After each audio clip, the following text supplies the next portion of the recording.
We can't play that on YouTube though, right?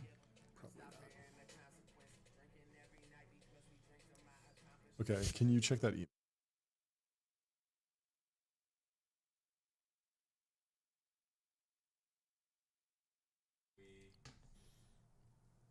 Welcome to Technology Brothers, the #1 live show in tech. We are live from the Temple of Technology, the Fortress of Finance, the capital of capital.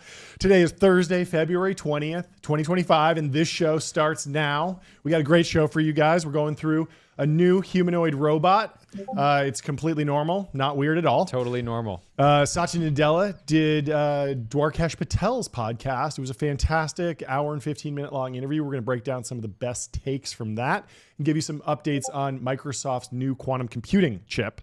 Nikola, the kind of Tesla knockoff company, the robotic truck Tesla company. of trucks. The Tesla of trucks. If you just ignore Tesla. innovation Yeah. and product They and went bankrupt, and we're going to break down the story there, give you a little bit of history, give you some details of what's going on in Chapter 11, and then we are going to go through some timeline and read you some hot takes and some great posts on X.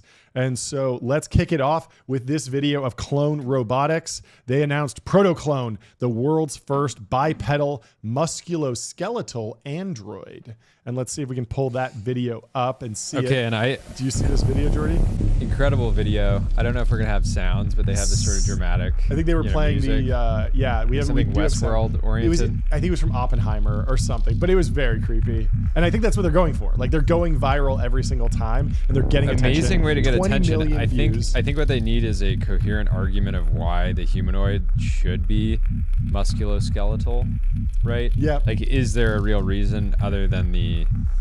And maybe they could argue, oh, we can take off the meat Yep. suit, basically. Yep. Like we can take off the plastic meat suit. I think that's step 2. Like Yeah. step 1 is get the attention, get the hook, and then step 2 is make your case. Yeah. And so I'm listening. Like right now, Yeah. because I've seen this and it's been so jarring and mission accomplished. This is doing like Elon numbers. Exactly. So and mission Elon accomplished. doesn't even want them to be doing numbers. Yeah, exactly. So mission accomplished. I want to know more. I want to know more. And when they follow this up with more detailed analysis, a blog post, a video, So the crazy even an interview. So the crazy thing is they have like everything about this is just built for the feed. Totally. Because it's musculoskeletal, but it's also faceless, which makes it even more weird. Totally. So you have this humanoid that has like basically skin and muscles and like all this ability to do weird. And the thing is like this thing is going to be able to move in ways that are deeply, that just trigger the human mind to be 100%. deeply concerned because it's moving in ways that mean that the human body would be breaking. Yeah, right? it's deliberately horror film inspired. It's deliberately weird. It's the opposite of everything that.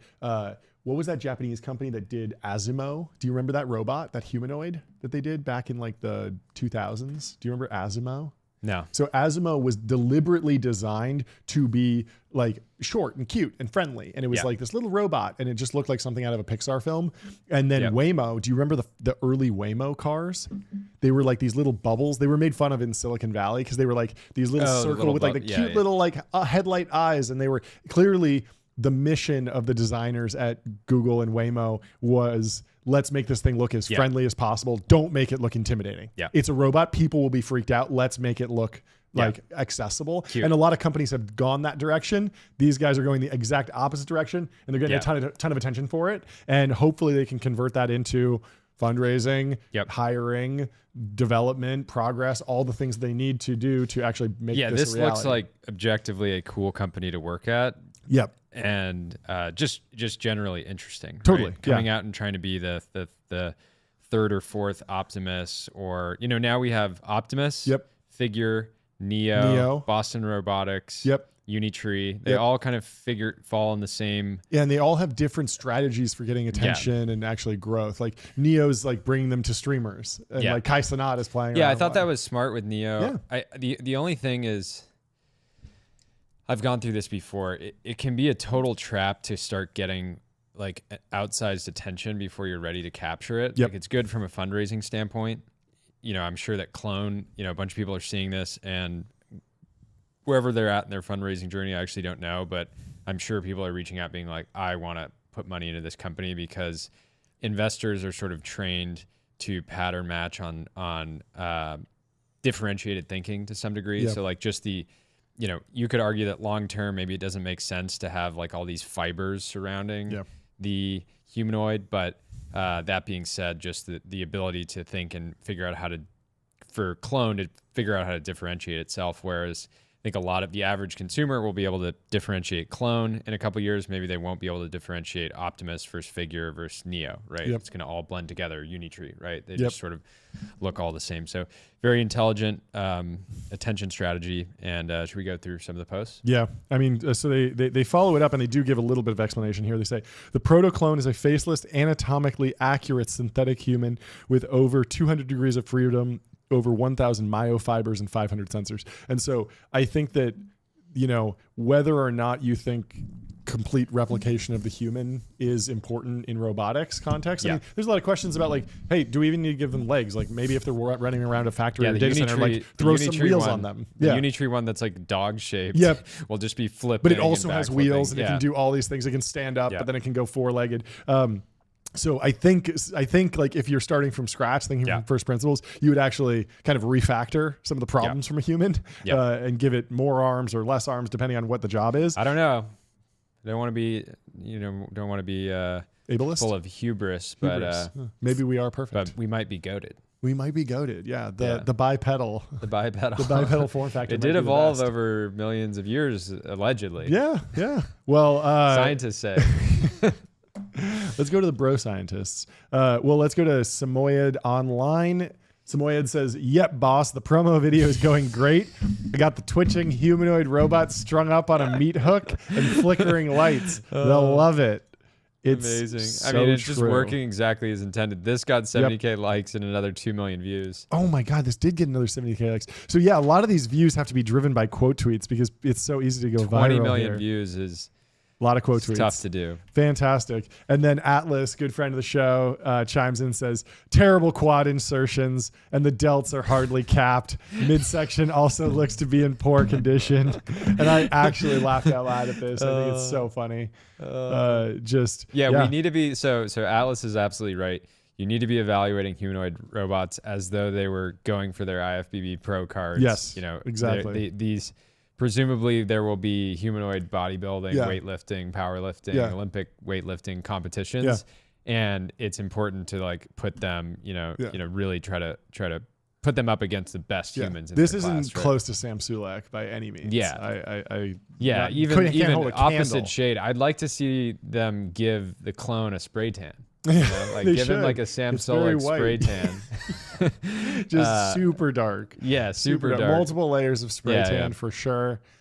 Give it a face, some smiling white teeth. Yeah. We won't have humanoid AGI until one of these wins the Arnold. Yes. Is the only That's benchmark. the real benchmark. That's the benchmark. Yeah. I don't care about MMLU or Chatbot Arena. I care about the Arnold. That's a Coogan coded post. Yeah, exactly.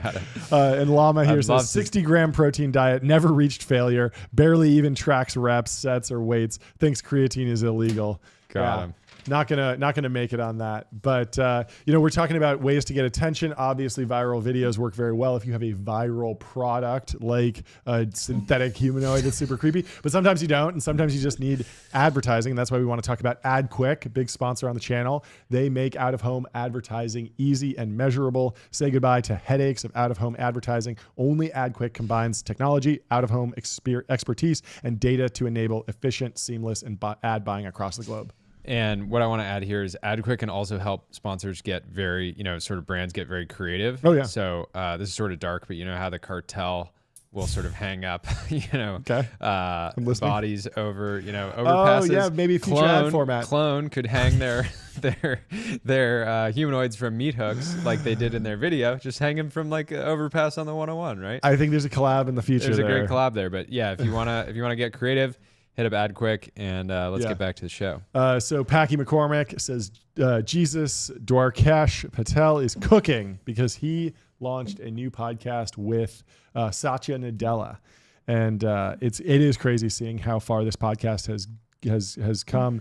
Dwarkesh has done Zuck. He got the exclusive for the Llama 3 release. And that was fascinating because the New York Times wrote a piece about Meta launching Llama, but they didn't get an exclusive interview or a real interview at all. They just got a statement. It they got really a press is release. the death knell of traditional media. Totally. Whose basic value is that they would get the exclusive. Exactly. Right? And now that you have $1 trillion company CEOs realizing that they can get more impact and still get the news out on the New York Times by going to somebody who's much more likely to be friendly and not try to sort of position them negatively. And you know, just Dwarkesh isn't here. tech. Yeah, just focusing on the, you know? Dwarkesh is not like, talk about your relationship with Sam Altman. He's like, let's focus on like the reality of what's happening here. And the New York Times would just take it to this place that Satya doesn't want to go. Nobody really wants to go there. Yeah. Like, let's just focus on the matter at hand. Yeah, it's the TMZ. Like Dwarkesh is not, Dwarkesh by nature of being an AI-oriented podcast, he does not need to do clickbait in order to, he doesn't need to try to make it more dramatic than it is to get listens. Like every single person that is relevant in AI is like going to at least figure out what they talked about here. Yeah. And so Satya really did break the news about Microsoft's new quantum computing project on the Dwarkesh Patel podcast, which is incredible. And there's a little summary here by Prakash Adapai. Satya is out. TLDR, Microsoft doesn't believe in AGI. They're wary of overinvestment, and the OpenAI partnership is over, allegedly. AI and AGI are overhyped. Satya says, us self-claiming some AGI milestone, that's just nonsensical benchmark hacking to me. The real benchmark is the world growing at 10% GDP. I love this. Yeah. We've talked about this before. Artificial economic intelligence. I was trying to coin something around it, and I was basically just saying, like, I don't care about any of the evals. The eval is the economic output. And Satya did a better job condensing it than I did. But really, like, that is how you measure the value of AI. That's something that everybody, like, it's very as somebody who will be Microsoft presumably will be one of the most powerful companies in AI just by nature of the overinvestment in compute and positioning. It's very smart for Satya to say, what I actually think is most exciting is the excessive GDP growth, which will create massive surplus in our economy and enable everybody to benefit from it, even if right now they're just, watching brain rot slop on TikTok, right? So like even the people that are just doing nothing to participate in this sort of broader technological trend, if this plays out, they will benefit from it massively. And I think that's beautiful. That's capitalism at its best, baby. It really is. Satya goes on to talk about he's very negative on more capex spend from Microsoft. If you look at the Industrial Revolution, there was a lot of money lost, which is hilarious because everyone's saying, "Oh, this is the next Industrial Revolution." I wouldn't say he's like, I don't want to be the person that overinvested in the wrong type of windmill. So this I think was in response to Dwarkesh saying, "Hey, if we can get to 10% GDP growth, which would basically be 5xing our current growth, which would be tremendous." Dwarkesh was like, why don't you spend 10 times more on data center build outs? And he basically said, well, we're kind of like scaling it appropriately, right? Yeah. It's like finding this balance between you don't want to have oversupply of Says, I'm excited to be a leaser. I build a lot, I lease a lot. I love it. And so he's saying here, he's fine if other people overbuild because he'll come in and say, well, we have basically all this demand. We'll help. We'll basically buy, we'll sort of, make long-term commits to your compute, and then we'll sort of chunk it up and sell it. In consumer, in some categories, there may be some winner-take-all network effect. ChatGPT is a great example of an at-scale consumer property that already has real escape velocity. In enterprise, buyers will not tolerate winner-take-all, where the buyer is a corporation, enterprise, and IT department. They will want multiple suppliers. That is what will happen even on the model side. And so this is why we've talked about this a bunch of times on the show, our sort of generalized belief that Elon thinks the value, he was able to catch up with XAI in terms of like general model capabilities, at least like within the ballpark. He still clearly believes that, it seems obvious that he would like to control ChatGPT as a consumer product company, right? And he sees that as potentially being, this $1 trillion company. And now there's all this FUD. Like, a lot of people like to say, "Oh, OpenAI is Yahoo." Look at their market cap. But, I think there's a strong case for, a dominant consumer, new consumer app company. Yeah. So Prakash closes out with 5 opinion sections, or maybe 4 takeaways. Satya is calling the bubble in the build out. The crazy people like governments are entering the game. He's happy to lease from them when they overbuild. So he's talking about spend is capped. He's talking about like a country, like Malaysia, who's like, we should get in the data center game, and then realizing, oh, we actually don't have the technical expertise to efficiently deliver this compute to end consumers. Okay, we should just partner with Microsoft and kind of let them, operate it. And Microsoft is happy to take over that supply. And then AdaPi goes on. He's disappointed in the OpenAI partnership. Satya sees them as having built a great consumer app for themselves with dominance in the category, but models for enterprise usage have gotten commoditized, which is kind of interesting because it's like, yes, you are disappointed, but only because you didn't predict that, I guess, which is kind of odd. He's so done with the AGI talk. If you can't get to 10% global growth, your AGI talk is meaningless to him. I love that. And then the last thing, he's backing Microsoft from the capex precipice. It's funny because he certainly did make Google dance, but now they're committed, to insane capex. But he's out of here. One of the most meaningful Dwarkesh interviews so far. Making Google dance. It's a good phrase. It really, it does not feel like Satya's in a different league than Google's leadership at this point. Like, it's just, they seem, I'm sure that they'll say, hey, we should get our guy on Dwarkesh. Yeah. But, he's still making has him Sundar dance. done it? I know he's done some interviews with a few people. He's done some with MKBHD, but I just don't see Sundar pushing as much. And also, it's a very different organization where the founders of Google are still dipping their toes in every once in a while. Like, I firmly believe Bill Gates has not been back hey Satya, I got an idea for you in years. Definitely not. So Sundar has not been on Dwarkesh. Ooh. And what was his last we really need to build public? speaking of our next sponsor. Can Sundar Sundar the guy to go on a 2-hour podcast, or is he more on Kamala mode? Kamala mode. Manager mode? Yeah. Maybe. He should figure it out because it's an important skill set. If your CEO can't go on a 2-hour podcast, you're cooked. You know how during the election, I said that there was the Coogan parlay, which was you bet on Polymarket for Trump to do over 3 hours on Rogan, for Kamala to do under 2 hours on Rogan. She wound up doing none. And then whoever does the longer Rogan interview wins the election, because I had this whole podcast election thesis. I want to see on Public a basket of tech stocks for where the CEO has done an hour-long plus interview on Dwarkesh. I want to own that basket, the new QQQ. Basically, I thought you were running a public company, and if you're running a public company and you have the chops as a CEO to duke it out with Dwarkesh for a couple hours, I think the podcast put that in the basket. Index. CEO index is crazy. Carp's done them. There's a lot of people that have done them. So that takes us to our next sponsor, Public, investing for those who take it seriously. They have multi-asset investing, industry-leading yields, and they're trusted by millions. Public earns high marks for ease of use and investment selection. So go check it out at public.com.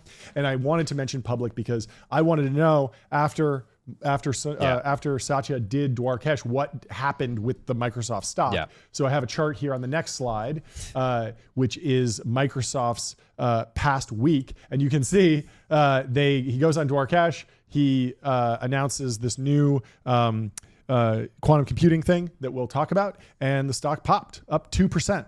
And so the company has been doing phenomenally. And shout out to Satya, the absolute dog. Let's go back to his discussion about AGI and that 10% milestone. I think there's some interesting quotes here because Dwarkesh pushes back. And so Satya is saying, us claiming some AGI milestone, that's just nonsensical benchmark hacking. The real benchmark is the world growing at 10%. And then Dwarkesh says, hey, look, if the world's growing at 10%, the economy is 100 trillion globally. If the world grows at 10%, that's an extra 10 trillion. You're investing 80 billion as a hyperscaler. That's not that much money. Shouldn't you be doing 800 billion? If you really think in a couple of years we could be growing in the world economy at this rate. So, revealed preference versus state he can preference. kind of be like, look, Massa thinks he should do 500. What are you doing? That's basically what he asked, which I like, because it's like this is actually a hard question, but it's not framed as a gotcha or some sort of like negative thing. It's just, hey, this is actually the real question that we should be discussing. And Satya says that's correct. But by the way, the classic supply side is, hey, let me build it and they'll come. That's an argument. And after all we've done that, we've taken enough risk to go do it. But at some point, the supply and demand have to map. That's why I'm tracking both sides of it. You can go off the rails completely when you're hyping yourself up with supply side versus really understanding how to translate that into real value to customers. That's why I look at my inference revenue. That's one of the reasons why even the disclosure on the inference revenue, it's interesting that not many people are talking about their real revenue. But to me, that is important as a governor for how you think about it. So he's like, hey, at Microsoft, we tell you how much money we're making from inference, and that's the real value of AI.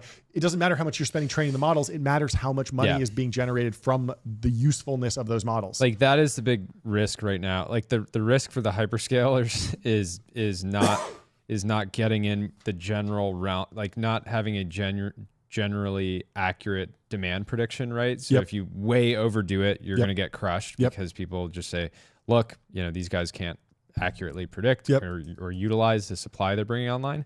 And then the other side is probably what Satya would prefer, which is, hey, we went big, but not big enough. And we're trying to race to kind of fulfill that, right? And especially now with Elon showing how quickly you can build these massive clusters, 200,000 GPU cluster, and he's wanting to ramp to 1 million as soon as possible. So it just shows. And I think it goes back to Google, like we saw in Google's cloud earnings report that they were capacity constrained. And so I think they missed earnings on Google Cloud because they weren't able to deliver services.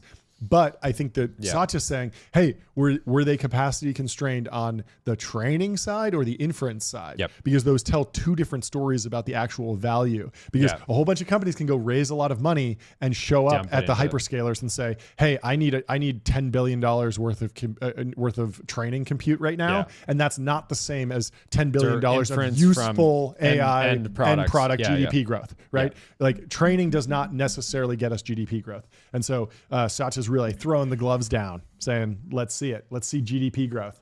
Show me something. Love it. AI. He's for the people. Yeah, it's great. And that's exactly how we should be thinking about this stuff. It's so good. And so Dwarkesh goes on, he says, so if you really think there's some potential here to 10x or 5x the growth rate of the world, and then you're like, well, what's the revenue from GPT-4? If you really think that's the possibility for the next level up, shouldn't you just, let's go crazy. Let's do hundreds of billions of dollars of compute. I mean, there's some chance, right? And so Dwarkesh is like doubling down on this question. Good follow-up. And Satya says, here's the interesting thing, right? That's why even that balanced approach to the fleet, at least, is very important to me. It's not about building compute. It's about building compute that can actually help me not only train the next big model, but also serve the next big model. Until you do those two things, you're not going to be able to be in a position to really take advantage of your investment. So that's kind of where it's not a race just to building a model. It's a race to creating a commodity that is getting used in the world to drive. You have to have a complete thought, not just one thing that you're thinking about. And by the way, one of the things is that there will be overbuild. To your point about what happened in the dot-com era, the memo has gone out that, hey, you need more energy, you need more compute. Thank God for it. So everyone's going to race. In fact, it's not just companies just deploying; countries are going to deploy capital, and there will clearly. And so I'm excited. And he's about to say, like, they were clearly like, and he's like, actually, he's like, these countries are my pay pigs. And so I'm excited to be a leaser because, by the way, I build a lot, I lease a lot. And so he's saying, like, look, some of that capex spend is going to go up, but also we're going to be leasing because we don't want to be holding the bag. And so there's a little bit of game of musical chairs going on with some of the build outs, a little bit of nervousness. I don't know. He might be wrong. He might be underbuilding.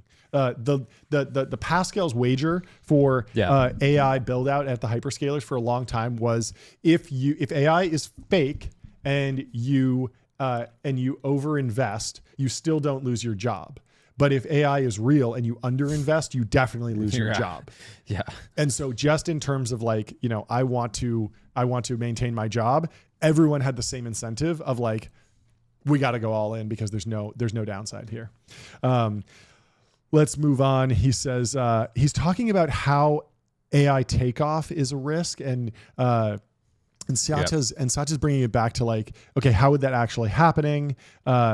He says, to your point, I think that one of the reasons why I think about even the most powerful AI is essentially working with some delegated authority from some human. You can say, oh, all this alignment and all that. That's why I think you really have to get these alignment to work and be verifiable in some way. But I don't think that you can deploy intelligences that are out of control. For example, this AI takeoff problem may be a real problem, but before it is a real problem, the real problem will be in the courts. No society is going to allow for some human to say AI did that. And that's why I've said the you know, a lot of people say, oh, lawyers are cooked. Why are you going to need lawyers to do, you know, things when you could just ask an AI, hey, can you create this document and send it for signature, and boom, it's done. And people, I think, are still going to want to be able to say, like, we had a human sign off on this AI output. And so lawyers might spend less time on individual documents, but they will probably do more. They have a higher output because business owners, as an example, will do more legal work because it's cheaper. And right now, all day long, business owners will skip a doc because they're like, oh, this person's just working on like this small thing. You know, we don't need to put it in a contract. Like, it's not a big deal. But then as it gets easier to just like, you know, basically chat GPT, hey, can you make this doc, freelancer agreement, send it out for signature, boom, it's done. It will just happen more. And so, same thing with capital allocators.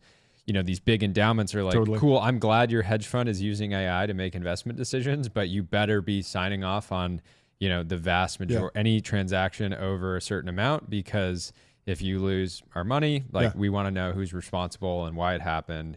And you can't just say, you know, blame it on your Do you want to summarize that experience we had with that young kid who was thinking about going into fund-to-fund management?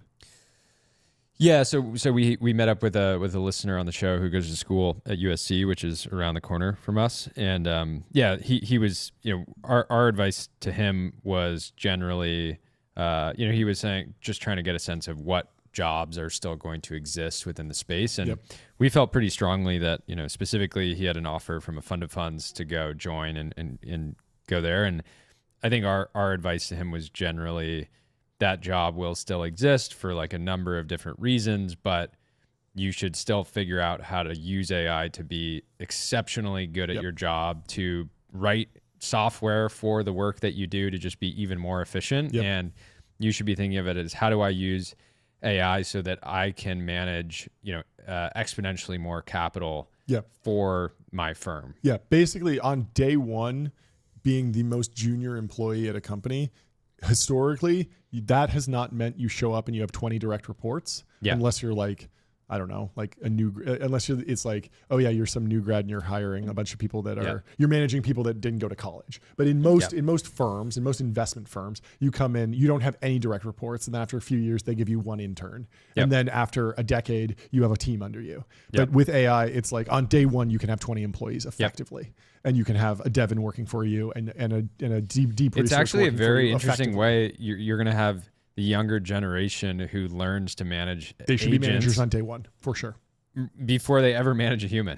No, totally. and it's many of the same like workflows for managing people you can use for AI. It's like, you don't want to let the AI just run off for 4 days, just like spinning their wheels, like doing random stuff, spending money or time or inference. Totally. You want to have them execute something, give them quick feedback, you know, make sure it's good. Make sure it's good, have them keep going, right? But then you're balancing that. Now you can manage, you know, you could be managing 5 or 6, 10, 20 agents at once that are all carrying out individualized tasks.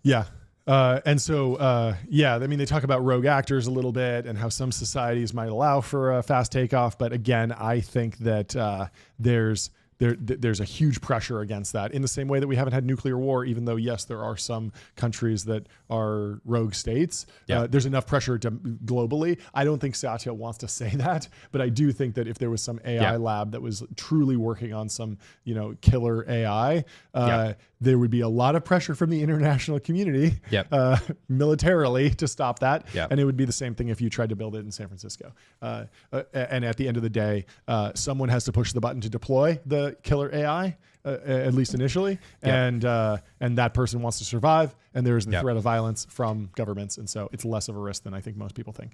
Anyway, I love this question.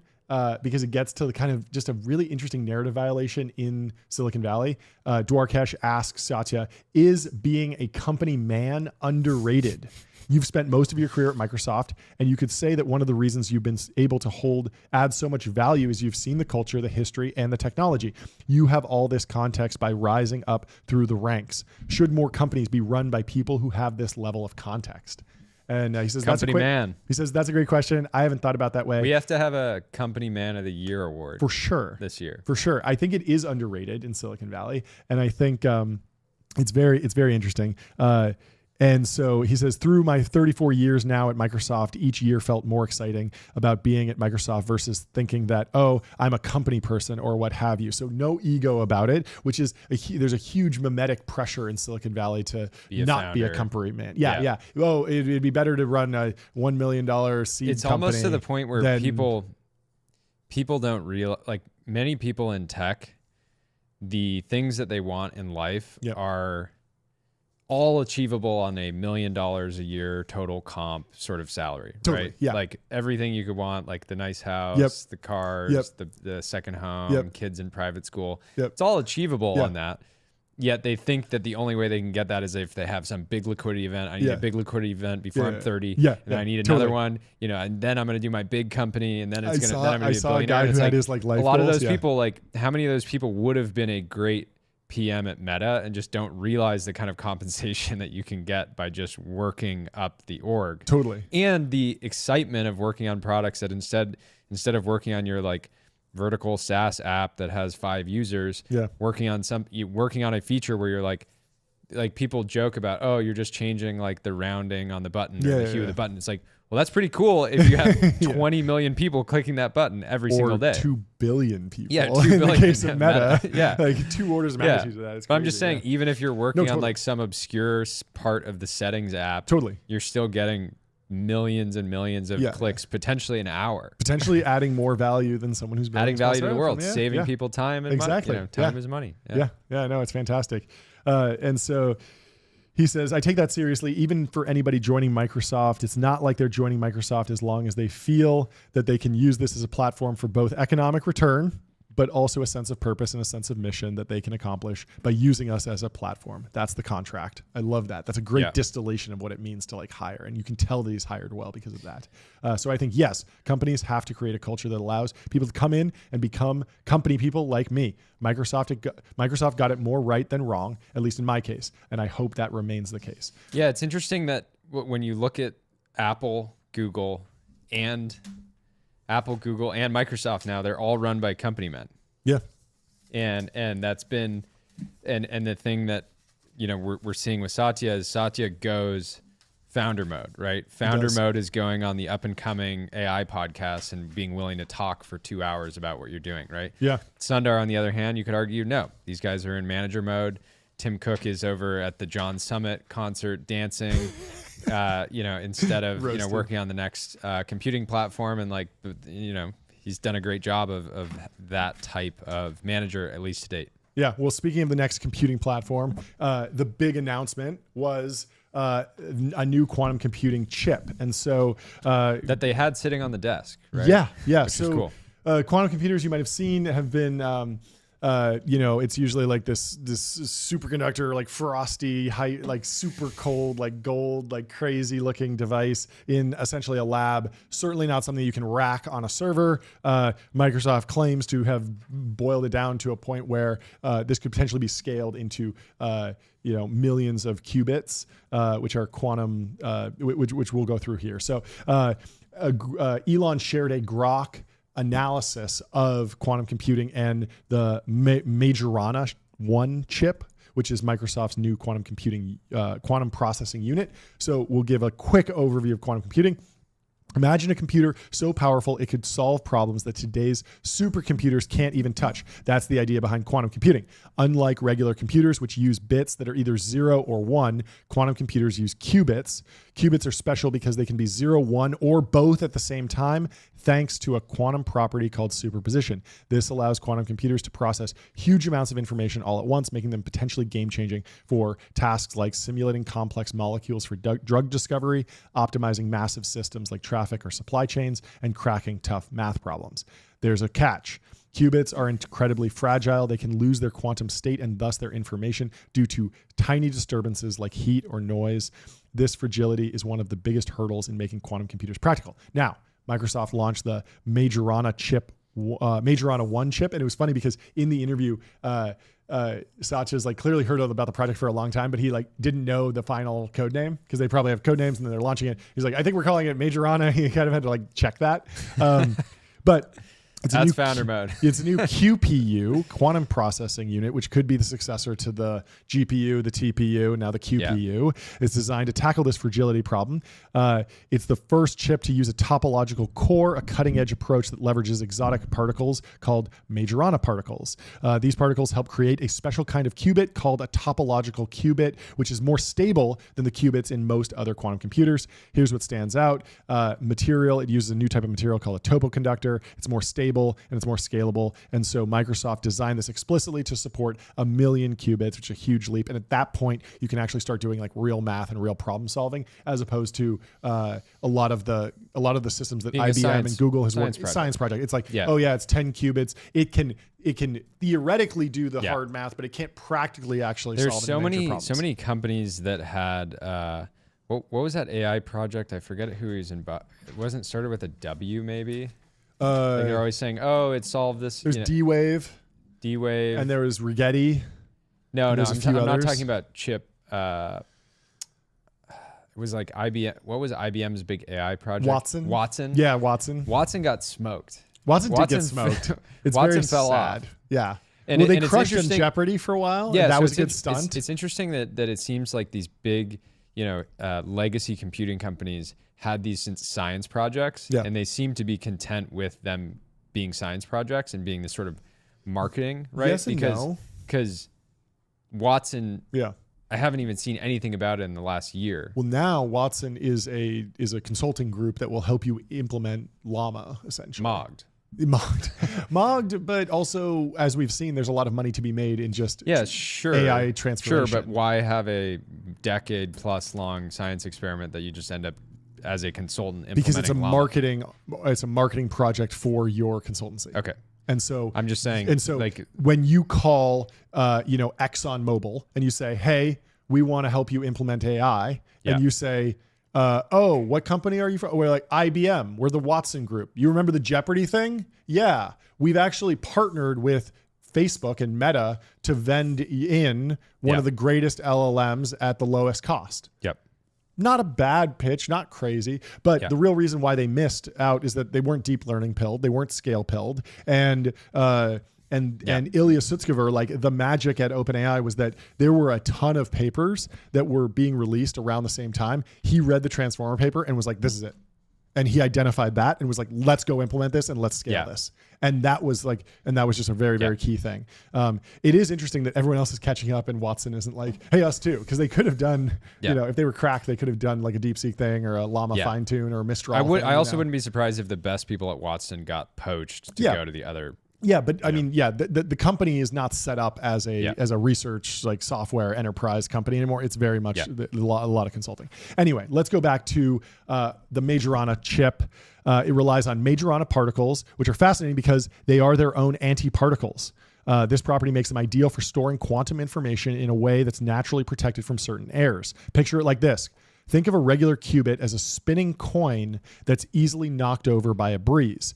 A topological qubit is more like a knot tied in a rope. No matter how much you shake it, the knot stays secure. Interesting metaphor from Grok. Microsoft achieves this by using a topoconductor, a material that combines the properties of a conductor and a topological insulator. This setup allows them to create and manipulate majorana particles, forming stable qubits. Why is this a bigger deal? Well, more stability, faster progress, and Microsoft is super committed to this. They've been researching this for 20 years, and they've had a bunch of stuff. See, that's the kind of stuff, like, I want to see the 20 years of research, and then boom, we're going to commercialize this. Yeah, and so they actually had some setbacks. In 2018, they published a paper on quantum computing, and they had to retract it. Because there was so much pushback from the scientific community. And so the article highlights potential applications. They're going to work on self-healing materials, sustainable agriculture, safer chemical discovery. And going forward, they still have to scale up. Going from 8 qubits to 1 million is a massive engineering challenge. It's not just about adding more qubits. They all need to work flawlessly. We're focused on doubling here. Yep. They're focused on like going 8 to 1 million. But all the best, projects are. But let's go to Nature. So I believe Microsoft published their paper in Nature, and there was some pushback. Cool. And I have an article here from Nature that will kind of show, a little bit of truth zone on Microsoft claims. We'll see if we agree with it or not. We'll let you be the judge. So he says, Microsoft claims quantum computing breakthrough, but some physicists are skeptical. The tech giant aims to make topological quantum computers that will reach useful scales faster than competing technologies. And so machines based on topology promise to be easier to build at scale than competing technologies. So again, it's not that they've built the 1 million qubit machine yet. They're just saying, hey, the tech tree has been going this direction, and we think if we go in this direction, it'll be a faster shortcut to the quantum computer that we want that will actually be able to simulate the universe, essentially. Like the qubit, the whole thing with quantum computing is that you can do such complex, you can break encryption, but you can do such hard computing problems that you can actually instead of just physically modeling the pen dropping and it's the pen has a weight and there's a force. It's you can model each atom in the pen and it's no problem. Sure, that even though that would be sounds good, boss. Insane amount of calculations. So the announcement came in a February 19th press release containing few technical details, but Microsoft said it has disclosed some of its data to selected specialists in a meeting at its research center in Santa Barbara, California. Would I bet my life that they're seeing what they think they're seeing? No, but it looks pretty good, says Stephen Simon, a theoretical physicist at the University of Oxford, UK, who was briefed on the results. It's got to be such a crazy dynamic doing this frontier research in a space like quantum computing, and any day you don't know if you're going to wake up and your nemesis is going to publish this sort of groundbreaking piece, and then you have to sort of react to it, but you got to be somewhat supportive because you want to you ideally want the space to be pushing forward and getting more investment. But then simultaneously you want to be the guy that has the breakthrough that really matters. So he's it seems legit. Wouldn't bet my life on it. And so I say at the same time, the company published intermediate results, but not the proof of the existence of topological qubits. And so big question on what was on that chip, because it's kind of the classic, there and I got the thing and who knows if it's working and it's not working. And it's why did you instantiate in the physical world? Clearly from a marketing perspective, the reason that you say I'm showing you the iPhone is because it's real and you can buy it. And Steve Jobs pulled it out of his pocket and was this is a real thing. You won't believe it. Beth brings a chip around. Yeah, Beth Bezos does this too. I think Beth Bezos is in one of these tweet threads being why is this a big deal? I don't care about this. It's heating up. But I mean, in the markets generally, quantum computing has become very hot. There's a lot of SPACs that were down and now they're popping again. And so I'm sure we're going to be hearing more about this. The very interesting thing is that most of the techno optimists. Yeah, really I'm going to pull up people. on public. What was the... look up Rigetti Computing. Rigetti. I think that's probably a good one. D-Wave, I think, as well. But it's very interesting because you can look at all of this. It's one of those things where people overestimate what can be done in a decade and underestimate what can be done in a century, or overestimate what can be done in a year, underestimate what can be done in a decade. Yeah, Rigetti's all over the place. They're up 16% this month, but it's been up 700% the past quarter. Yeah, so. I told you. Yeah, 10x. So what's the market cap now? They're $2.68 billion. Wow. losing 60 million a year on 11 million of revenue. Yeah, I mean, they can't possibly have revenue because they haven't created a quantum computer. No one has. Like, it's not like there's no work to be done. It's a research organization now, but you're betting that they will be one to commercialize, and if they do, it'll be extremely valuable. So good luck to them. Wait, what you got? Somehow up that. Yeah, I misread. It's 960% over the past quarter. So it's 10x over the last quarter. Yeah. Wow. Yeah. So Not it's bad. a $270 million company, and now it's a $2 billion company. Hopefully other, companies, Satya sees this and says, okay, this is a new bar now. I need a 10x Microsoft in the next quarter. Let's go. What would he have to announce? He would have to announce we solve quantum computing. Yeah. But I mean, to my earlier point, like a lot of really smart tech people that I talk to do say, yes, like this is the century where we will solve quantum computing. Yeah. It's going to take a long time, probably longer than we estimate. It's hard to exactly, forecast it out. But when we do, it will result in crazy, crazy new abilities. Yeah. One guy I was talking to, a very successful founder, was like, so million qubit quantum computer by 2040, 2050, talking to somebody else. And it was like, yeah, maybe. And he's like, so Dyson sphere by 2100? And it was like, yeah, that sounds about right. And it was like so casual, but I was like, that sounds crazy, but also like that things are really accelerating and we're building crazy stuff. Like, you think about 100 years before we can talk to the computer now. 100 years ago, we didn't have computers at all. Yeah. Nothing. Yeah. It was like, trains are cool 100 years ago. Yeah. Trains are still cool. Trains are still cool, but we don't need more of them. We don't need more of stuff. them, but yeah.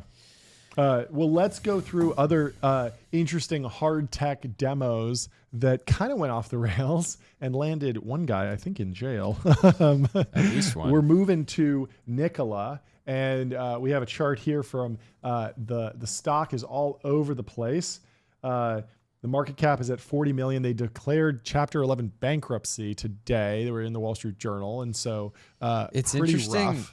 It's interesting that there's somebody out there that's still buying Nikola shares today because it's still, they declared bankruptcy, but obviously you can still trade it. Yeah. So somebody out there is watching some like slop YouTube video of like Nikola being the future. and they're like, oh, this company seems really cool. A lot of slop. Yeah. But at their peak, they were in the multiple billions market cap, and they've dropped significantly. Let's give a little bit of an overview. They popped. So in June of 2020, a few months after the pandemic started, they went public at around $20 billion. $20 billion. But they didn't go public. They That's didn't crazy. SPAC, so they SPAC'd. That's crazy. Blank SPACs check. are normally like $4 billion companies, and this is 5 times. Yeah, that size. but think about the pop on so many. I of know. these. I know. Yeah. Looks like a meme coin chart. It really does look like a meme coin chart. And it had about as much tech as a meme as coin. a meme coin. Yeah. And what a silly name. It's like Tesla already exists. Let's make a company called Nikola. Clearly people will think it's literally meme coin. It's like how there was like, there's Trump coin and then there's Melania coin. It's like, just Joe Biden and Kamala Harris or whatever, Hillary Clinton coin or whatever. Or even after Dogecoin, there were like cat coins and, there were like the monkeys and then the dogs and then the owls and all sorts of stuff. People know when there's attention, just farm a little bit, sneak a little bit off the side. Yeah. Proven path. So this story starts back in 2009. Trevor Milton, the CEO of Nikola, he had a project called D-Hybrid for swift transportation. It fails amid accusations of misused funds, hinting at future deception. In 2014, he founds the Nikola Motor Company after selling D-Hybrid, touting revolutionary hydrogen electric trucks with hefty seed investments. 2016, the Nikola One truck is announced with claims of thousands of reservations and technology years ahead of its competition. What was the Nikola One truck? Was it actually like a I think commercial? It was a semi, like a 18-wheeler type truck. I don't know. Yeah, and it's so funny because the strategy of saying, hey, we have this, you can reserve it for either no dollars or $100. Remember the Cybertruck? It was like $100. Yeah. I had numerous friends who were like, I threw $100 because the novelty of being able to say like, I pre-ordered versus one for the Roadster. $100. I think you have to put down like $50K. Yeah, which is like a wildly different bar.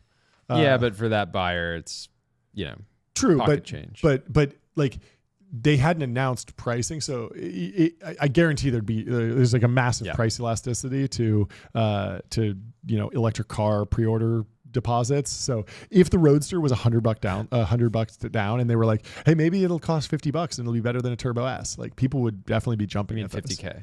Yeah, they were like, hey, maybe it'll be $50K, and you only have to put $100 down now. Like even if it came out at 200 later, people would pre-sell a ton, which could be good for just establishing demand. But I don't know. And just for context, I think like to put in some of these like pre-orders, like I think the Humane pin, even at their price point, got like 7,000 pre-orders. So like they couldn't even get pre-orders based on a device that didn't actually, the Humane device didn't work reliably. Yeah, we'll get to that. But anyways, back to trucks.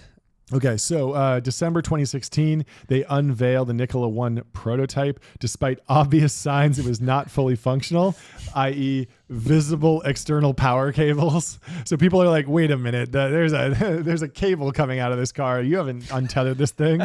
And in January of 2018, that's a year later. It's funny because it actually wouldn't be that damning if they were like, hey, we're going to make the car roll uphill. Because then you could say, well, we don't have the battery set up yet, but we have it connected to basically an extension cord. Yeah. It's like a vacuum. And then we're going to get the engine's going.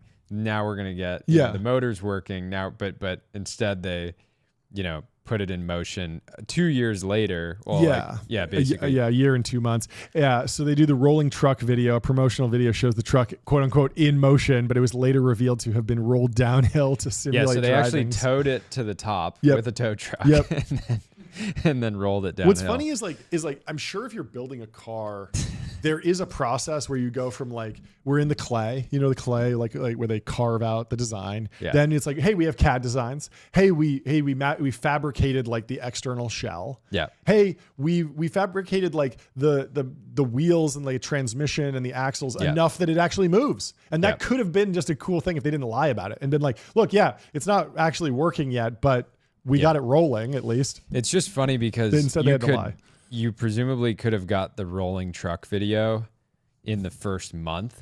Oh yeah. By just building out the frame, putting wheels on it, getting. I mean, there are like kit car guys that can do that in their like garage on the weekend with a couple of cold ones. There's some great videos of people making like things that look like Porsches that are just totally fake. Yeah, you've seen the for the Fiero, the Pontiac Fiero, people put body kits on that to make it look like a Countach because it was a mid-engine sports car from the 80s by Pontiac, but it's like, 10K or something. So you can just mod it like crazy. This is hilarious. In May of 2018, they sued Tesla for $2 billion over design features. An action seen as both bold and bizarre. $2 billion. Just like the company the company that names themselves after in a derivative of Tesla then goes back and sues Tesla. Yeah. It's like you'd think you'd be getting sued. Bold and bizarre. Egregious. Nikola Honestly, the World whole thing. Nikola, bold and bizarre. If that was there. To boost credibility, they refund all pre-order deposits despite not having delivered a product. Probably just because they raised some money off of the pre-orders and they didn't want the pressure from the consumers. April 2019, Nikola World Spectacle. Spectacle is just not a good name for anything. A lavish event unveils multiple prototypes and secures a high-profile order from Anheuser-Busch. So they're deal guys. They're making deals happen, I guess. But rough. Milton purchases a $32 million Utah ranch and public offers proposing a Tesla pickup design draw increased scrutiny. And so by November of 2019, people are getting real suspicious of this guy. Yeah. He's suing Tesla, launching these weird truck videos where they're kind of fake, and then he's also proposing the guy who was just suing them for $2 billion is now giving them design, saying, "Hey Tesla, you guys should make this." Yeah, wild, hilarious, kind of gangster. Do you see the next one? The Nikola Badger. You want to read this? February 2020. So this is a few months before they SPAC. The company unveils the Nikola Badger pickup with over-the-top features, including a built-in water fountain from fuel cell exhaust. Can you imagine? You're just like, I mean, as a father, I do like trucks. Yeah. I mean, you're in the filtered water game, Jordy. Why not? Yeah. Why not as put a that water in a car? fanatic. Yeah. Maybe we need to hook the Aurora up to the exhaust of the coolant of the turbo. It's funny. This truck looks like, I've got it pulled up right now. It looks like a complete knockoff of the Tundra meets a TRX. Sure. And a water fountain using the dispensed fuel is pretty cool. So funny. But like, again, great viral story, little feature. And, to be fair, like the Cybertruck and other Tesla products have had similar things like that. Like the Model X has the gull wing doors that are like total showstoppers. And it's like, you could just do minivan doors on those, but that's way more attention. So yeah, you could do the minivan doors. The one thing about minivan door, I mean, all these types of doors, having kids, I got a Mercedes van because I realized being able to just sit, stand, and just put the kids straight in. Put the kids straight in with the seats. But then the doors, you're always kind of worried, like, are they going to get? Anyways, I thought that was very smart. Elon has always been able to thread the needle in the Tesla team around novelty and actual use, function, utility. Totally. Because like think about steer-by-wire in fart. Cybertruck is very gimmicky, but it's also amazing because you're in this huge truck and you just move your hand like 2 inches and you're turning. And then Tesla also does like the novelty of, we're gonna make like a fart sound effect in the car. Totally. Nikola could never. No, never. So June 2020, the frenzy begins. Nikola goes public via a SPAC, skyrocketing value despite having zero revenue as investors buy into the hype. So immediately. Can see on public goes basically pumps to $20 billion and then just drops basically every single day for the next 5 years. I'm sure they had. I gotta look. They had some bounces at different points. Our boy gets mentioned here. Who's that? Hindenburg. You want to read? Anyways, so in September 2020, they had SPAC'd in March or June. Sorry. So just a few months later, GM announces an 11% stake. So they take a public position in this public company and plans to manufacture Nikola trucks only for Hindenburg Research to expose a series of deceptive claims. Oof. So terrible look for GM. Sounds like they didn't do a lot of technical due diligence. Should have called Hindenburg first. They went and visited the ranch in Utah and they were like, this ranch is awesome. The tech must I want to hang out with this guy more. The tech must be great. Shortly after, Milton resigns amid mounting evidence of fraud, and the GM deal is dramatically scaled back. Oof. I'm sure they still had their position. Yep. Hopefully, and then at that point, this is so long ago, a little under 5 years ago. And so there's all this legal fallout. July 2021, still the absolute top of the market. Yep. Milton is indicted on multiple fraud charges. In October 2022, he's found guilty and sentenced to prison with hefty fines. So they're clearly clawing back. I'm sure he did various transactions over time that he benefited from personally. Nikola settles with the SEC for $125 million over misleading investors. So they had raised, I'm sure, billions of dollars through their public offering. And then in February 2025, today, with production delays, financial struggles, and a tarnished reputation, Nikola files for Chapter 11. So, anyways, wish the story had a better ending. But it's honestly in some ways amazing that they are made it so far, even after their founder, went was out of the picture. It's crazy. On public, there's been $27 million of volume today. Whoa. So is this, I'm trying to understand who's buying the stock at this point. Do they feel that, who knows, right? It's so bizarre. This is just such an interesting company because they still are loaded up with debt. Similar right? to Theranos, this is one of those companies that I feel like was an open secret in Silicon Valley that everyone knew that this was fake. Yeah. There was never a moment where people were like, oh, maybe this will work out. I'm wishing them the best. Tesla was losing engineers to Nikola. That never happened. And also, there were never VC funds piling into this. I just pulled up Crunchbase, and it was the U.S. Department of Energy, CNH Industrial, General Motors, California Transportation Commission. So the guy was clearly just really good at rizzing non-financial investors who don't do this stuff. And I'm sure that if this founder had walked into a Holy Trinity firm and tried to pitch this, they would have gotten laughed at. At this time, the other car manufacturers didn't really have a strong EV strategy.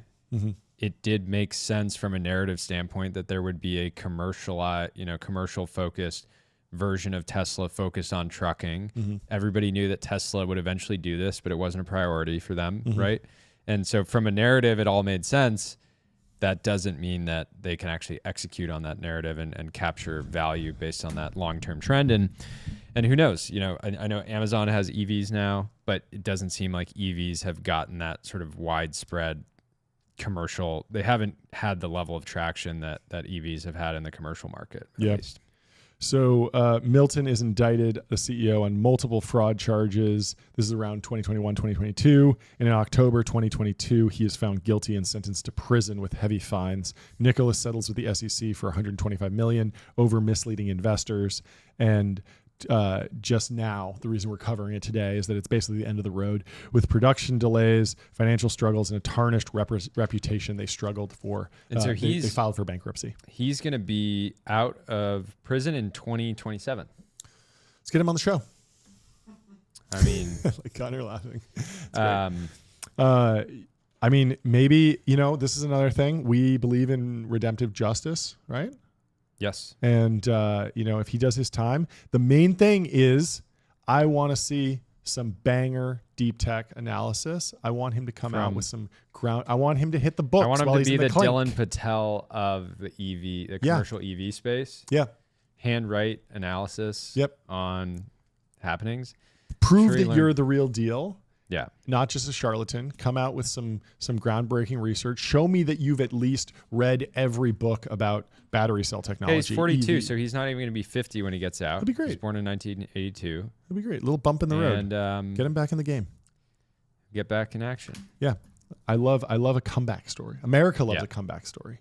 Let's see. So another green energy unicorn died Wednesday as Nikola Corp filed for Chapter 11 bankruptcy. The 11-year-old EV maker aspired to be the Tesla of trucks. They went public through a SPAC. They benefited from the Green New Deal. Fetched a $27 billion market valuation at the time that was greater than Ford's. What a coincidence. Wow. Lots of people trying to take a shot at Ford's. Ford gets, Ford's Lindy. They're going to be around longer than all these companies. If Ford had a Satya, that is a $100 billion company. For a while, there was like a grandson of Henry Ford running the company, Bill Ford, which was awesome because their tagline was "Built Ford Tough," and his name was Bill Ford Tough. I love kind of like a tough guy. I love in the Ford commercials. I love Ford as a first name. Yeah. It's great. It's on our list for the next son, Ford Hayes. That's good. Nice sounding name. Yeah, I like that. Yeah. Yeah, I'd love to see Ford make a comeback. I had a Ford Explorer at one point. That was a great car. The Expedition's fantastic. Ford GT, fantastic. Yep. Mustang, also great. These are great cars, but let's bring them back. Supposedly sophisticated investors were taken in by its marketing hype. General Motors took the 11% stake, which CEO Mary Barra hailed as an industry-leading disruptor. It was supposedly sophisticated. It was disruptive in a different way.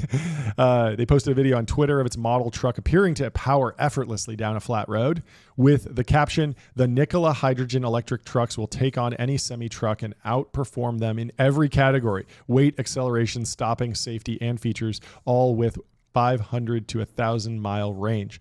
That would be revolutionary if true. It wasn't.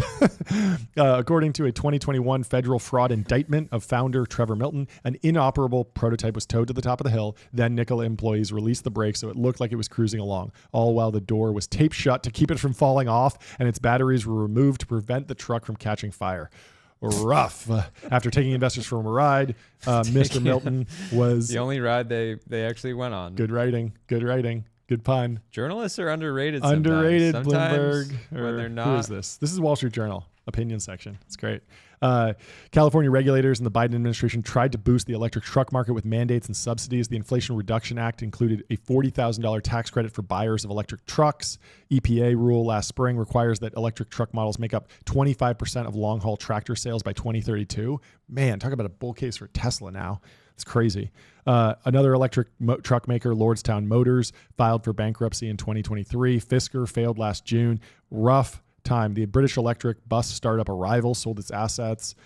Lots of bad stuff going on in the EV truck market. Power law rules everything around me. That's the story here. Anyway. Great opportunity, though, for one of our listeners to become a hero. Come in, pull them out of Chapter 11, run it back up to the top. Yep. You're definitely going to get it. This could be turn it into a meme coin. Turn it into a meme coin, yeah. And we were saying earlier. I mean, actually just continue its, Trevor's going to try and come out of the clink, hit the ground running, build a new company. One thing in the clink. Still going to be a young man. In the clink, bed's famously uncomfortable. Maybe he needs an 8 Sleep. That takes us to our sponsor, 8 Sleep. Nights that fuel your best days. Turn any bed into the ultimate sleeping experience. You can get one at 8sleep.com. And we have another post from 8 Sleep. They formulated a sleep elixir with valerian root, nature's secret to winding down faster. You can check that out at 8sleep.com as well. And so we love 8 Sleep, and thank you to them. One note, they set up a URL, 8sleep.com/TBPN. Oh, cool. And they say TB approves the pod, which is the name of their product. Oh, yeah. The pod approves, so they could just say the pod approves the pod. We have a quote up here that says you can't publish 15 plus hours a week of live content without being at peak performance. We simply wouldn't be able to do what we do without 8 Sleep. And if you want to win as bad as we do, you can't afford to not sleep. Made a whole landing page? Oh, that's amazing. Okay, yeah. I said we simply show that. We simply wouldn't be able to do what we do without 8 Sleep. And if you want to win as bad as we do, you can't afford not to sleep on the pod. So check it out. Same pod that Huberman uses. I love it. And Rob over there are absolute boys. Well, let's move on to some drama between Salesforce and Microsoft. We love drama on the show. It got spicy. I love binaire on binaire violence. I love it. I love it. Mark Benioff and Satya Nadella have been going back and forth. There's an article in the information breaking it down. But first, I wanted to pull up what the stock has been doing. So we went to public.com. We looked at Salesforce. They're up 20% in the last 6 months. Market cap's $310 billion. It's a big company. Big company. Yep. CRM, big business. But they own everything now. They own Slack. And they're trying to get everyone to upgrade to Slack AI. Have you been getting those notifications? I haven't seen Slack. Oh man, like whenever you're in Slack now, there's David a modal that pops up. Request AI. Yeah. David Sachs launched like a Slack competitor that leverages AI. Didn't he build like a Slack before Slack? Like that was his main thing, right? That he sold to Microsoft. I almost clicked on David Snacks, which is a parody account. Well, Sachs pulled his chat. Well, I was thinking of Yammer. Like that was the company he did after PayPal. And he sold that for $1 billion. Yeah, so he last year he announced an AI-powered work chat app rivaling Slack called Glue. Anyways, I didn't know about that. Interesting. Okay, well, anyway, let's go to this article in the information. Salesforce in talks with Microsoft, Oracle, and Google about cloud deal to handle AI.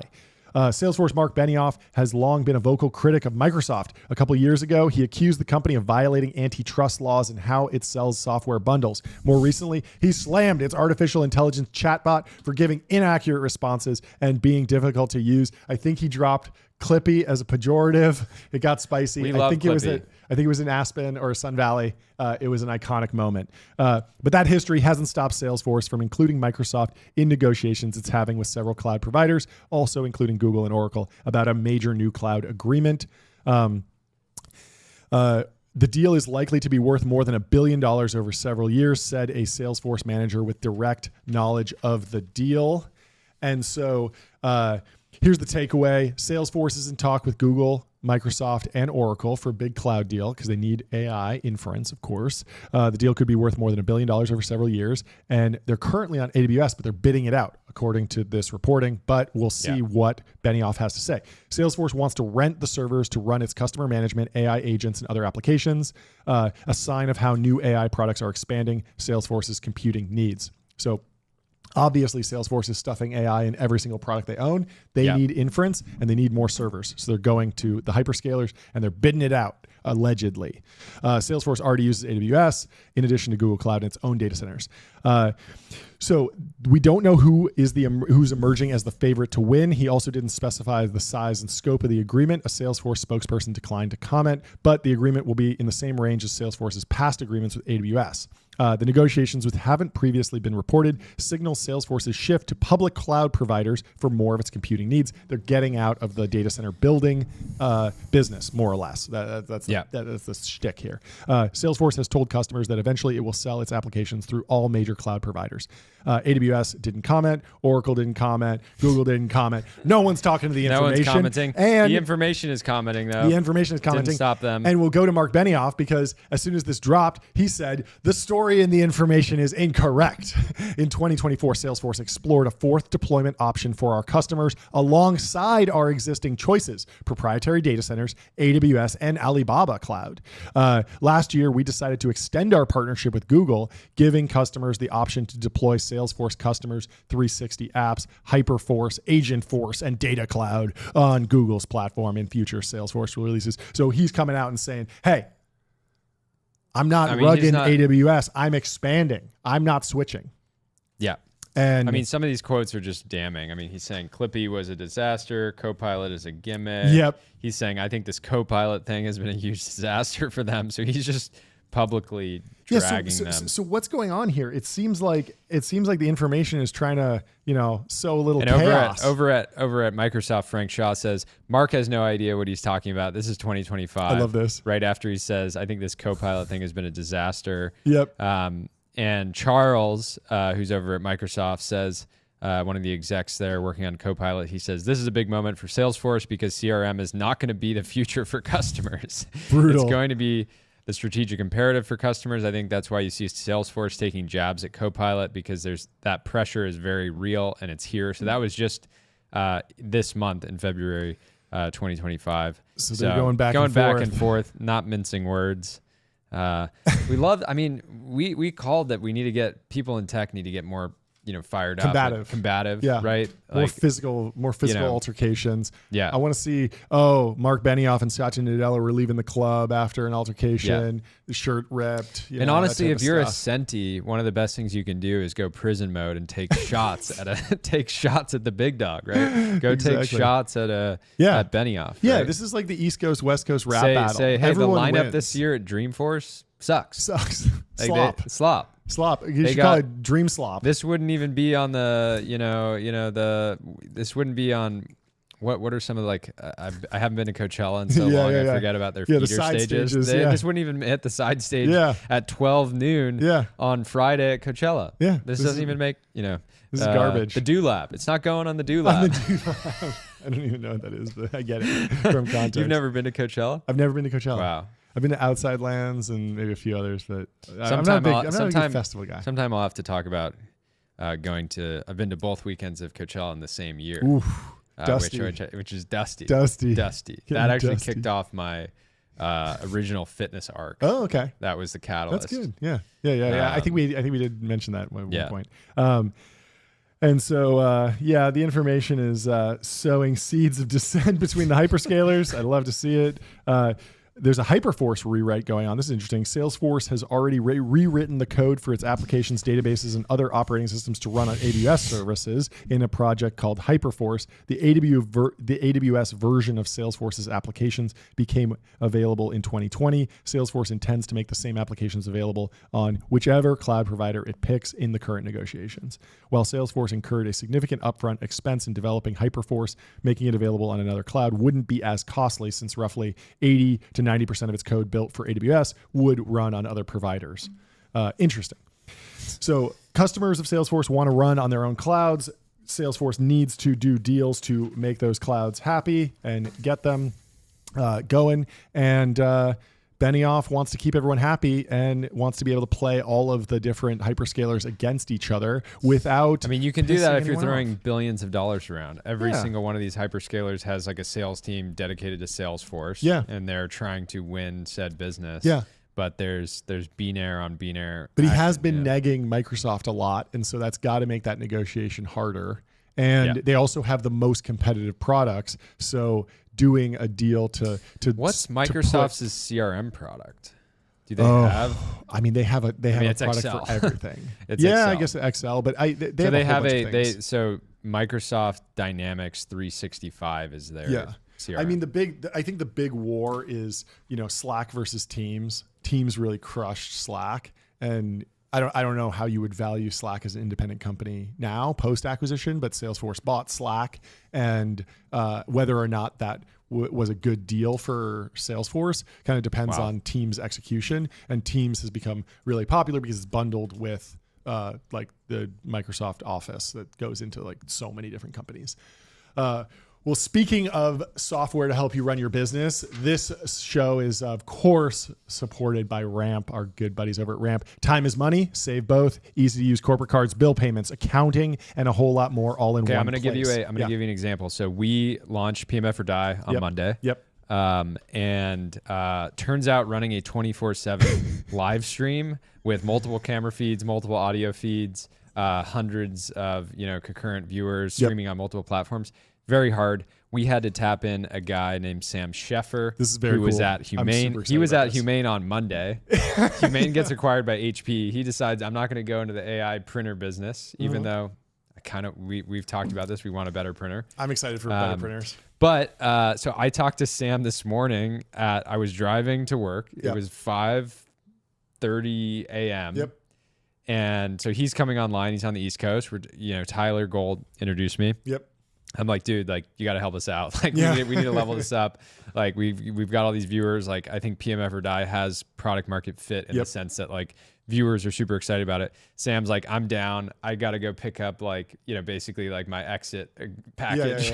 But after that, I'll go. And so he rolled into the PMF or Die stream today. And right as he was headed over there, I just made him a card on Ramp. And I was like, if you need to buy any supplies. And so he gets the invite, downloads the app, adds it to Apple Pay, and he can now buy products on our Ramp account, even though he's like a contractor, right? So that level, like that used to be like so annoying of like, okay, go and get the receipts and we'll reimburse you or we'll pay you. So just so fantastic. And Ramp gets it done. Let's go to the timeline. I want to do this Eric Stromberg post on boot scaling. I thought this was interesting. You flagged this. He writes a little screenshot essay. Eric, if you don't know him, he was at Bedrock with Jeff Lewis, absolute dog of a capital allocator. And Eric writes, traditionally startups raise millions of dollars to start and hundreds to scale. Today, AI is giving everyone an army of agents to design, engineer, and build on their behalf. Perhaps AI will deliver so much leverage that founders will raise only one round and be done. Profits will fund from there.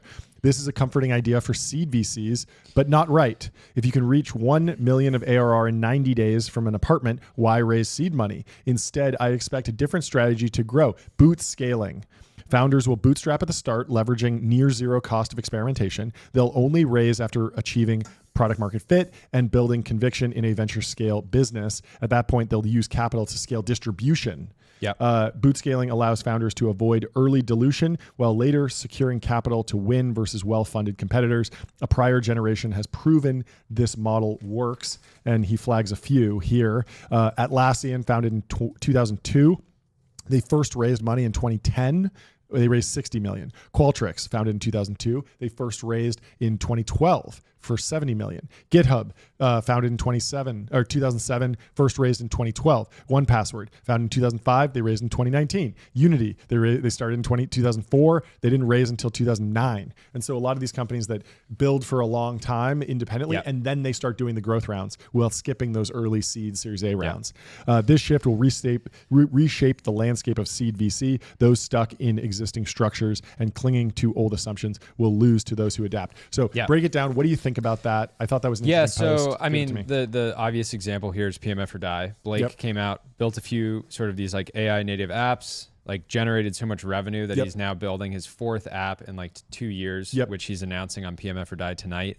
And he did not want to raise money at all for this business because he's like, I have the cash. I don't really need to spend that much money. I have like the equivalent, like just by using Cursor and some of these other AI tools, I have the equivalent of like a bunch of developers that are on demand.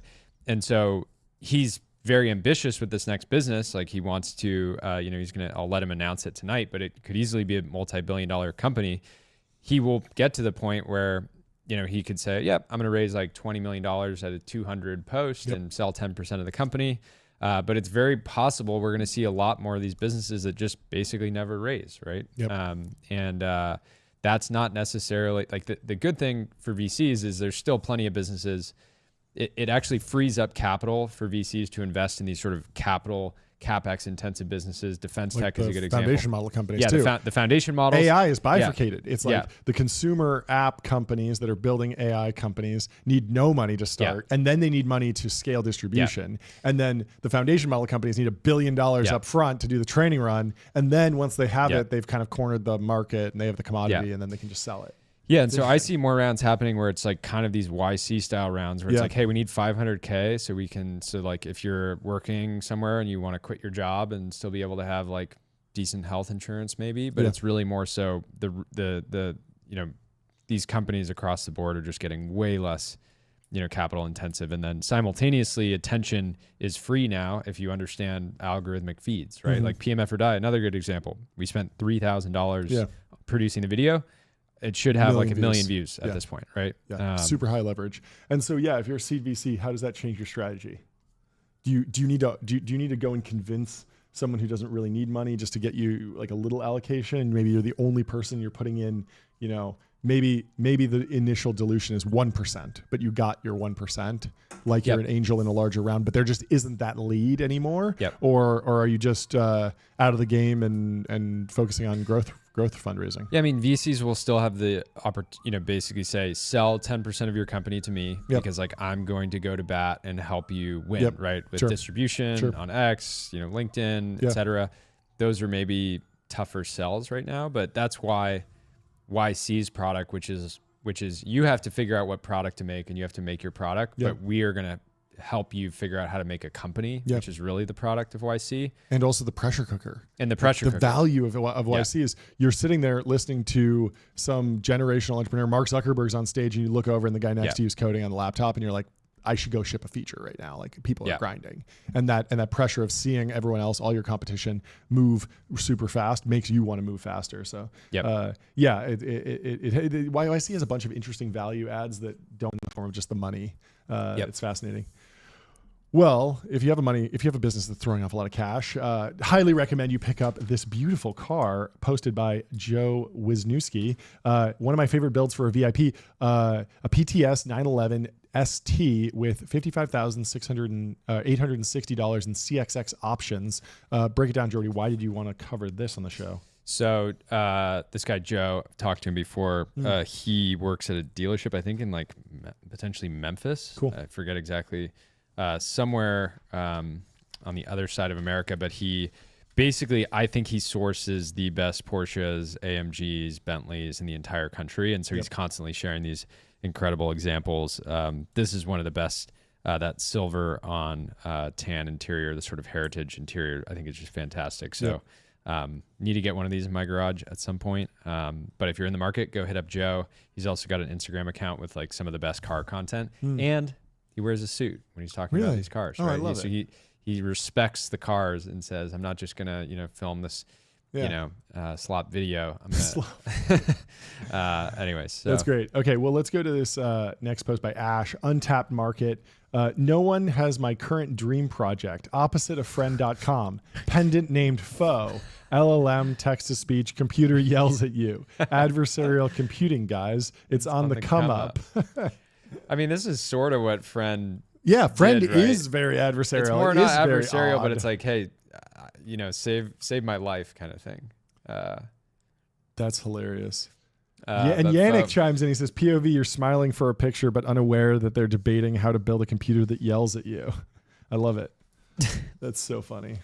Very, very, very, lots of fun opportunities. Who's building this? I think that the adversarial friend.com is probably friend.com. I agree with that, but I think that there is something beautiful in here, like the story that we kicked this off with about the horrific humanoid robot as opposed to the friendly Asimo humanoid robot. The computer that yells at you, that is a viral concept that will get a lot of downloads or installs or people testing it out. It'll get you a lot of attention, and then from there you can kind of figure out, okay, what's the real product here? What really has product market fit? And friend.com certainly did that with their market entry. Let's talk about Apple. This week they launched the iPhone 16e. It's $599. This is a big jump up from the $429 SE. Mark Gurman has had the scoop and then the breakdown. Here he says it has an action button, is in 128, 256, and 512 gig options. Black and white color options. iPhone 14 and iPhone SE are discontinued. Pre-orders start on February 21st, 28th for release. And the C1 Apple modem is official. And this was a big story, although it was kind of buried. Mark Gurman says the C1 Apple modem, which is the cellular modem that actually connects to the cellular network. Normally these are made by Broadcom, I believe, is a monumental technical achievement because there's a ton of intellectual property. They're not just like hard to, it's as complex as making like an NVIDIA GPU apparently. And so he says a several $billion effort that has been in the works for 7 years. In the end, it gets 2 sentences in the press release and 15 seconds in the announcement video. Apple is clearly downplaying this intentionally. Daniel guess what it do. Yeah. Beth says why. And Steve Sinofsky says patent cases hinge on how significant a feature is in the whole. Injunction depends on novelty and criticality. The more words, the more to hang in the inevitable QC litigation on. And so Steve is saying, hey, and Steve Sinofsky is very sharp. I think he's at Andreessen, but he was, I think, at Microsoft for a long time. And he understands this stuff really well. And he was saying that basically, hey, they built this modem, it works, and it's going to be able to connect the phones to Starlink, do a whole bunch more stuff. It's just retooling their supply chain, gives them a huge advantage on the supply side, but they're going to get sued. And so they can't make too big of a deal out of it, because if they do, the lawsuits are going to come for them. That's the thesis here, at least what people are thinking. And so there's a little bit of extra context here. C1 was birthed from Apple's $1 billion acquisition of Intel's smartphone modem biz in 2019. C1 is going to give Apple more leverage in carrier negotiations, because they say, hey, Verizon, like we can be independent. We can use Starlink. We can use whatever. And it will allow deeper device integration and better battery life. So, they'll be able to have 100% battery life right up until they release the new phone. They brick your phone on the day. Yeah, exactly. Apple Silicon team is consistently underestimated. I'm so used to the landline mode now. Apple landline. I like this one. I actually would like an Apple charger made from Apple. That's one of those like stretchy landline type things, great. You know? Yeah. So you can. Maybe people HP used to walk around the house. Yeah. HP. Give me the printer, the AI printer. Give me the AI landline. These are the things I want here. We got the Polycom on the table. But let's move on to a promoted post from Bezel. You can shop over 22,000 luxury watches, fully authenticated in-house by Bezel's team of experts. A lot of people probably don't know this, but when you buy a watch on Bezel, the person who's selling it doesn't just ship it to you. They actually ship it to Bezel first, and then people at Bezel verify that you're getting a real watch, which is really key. I've been to the space. Yeah. It's a fortress, and there's just guys nerding out all day long. Yeah.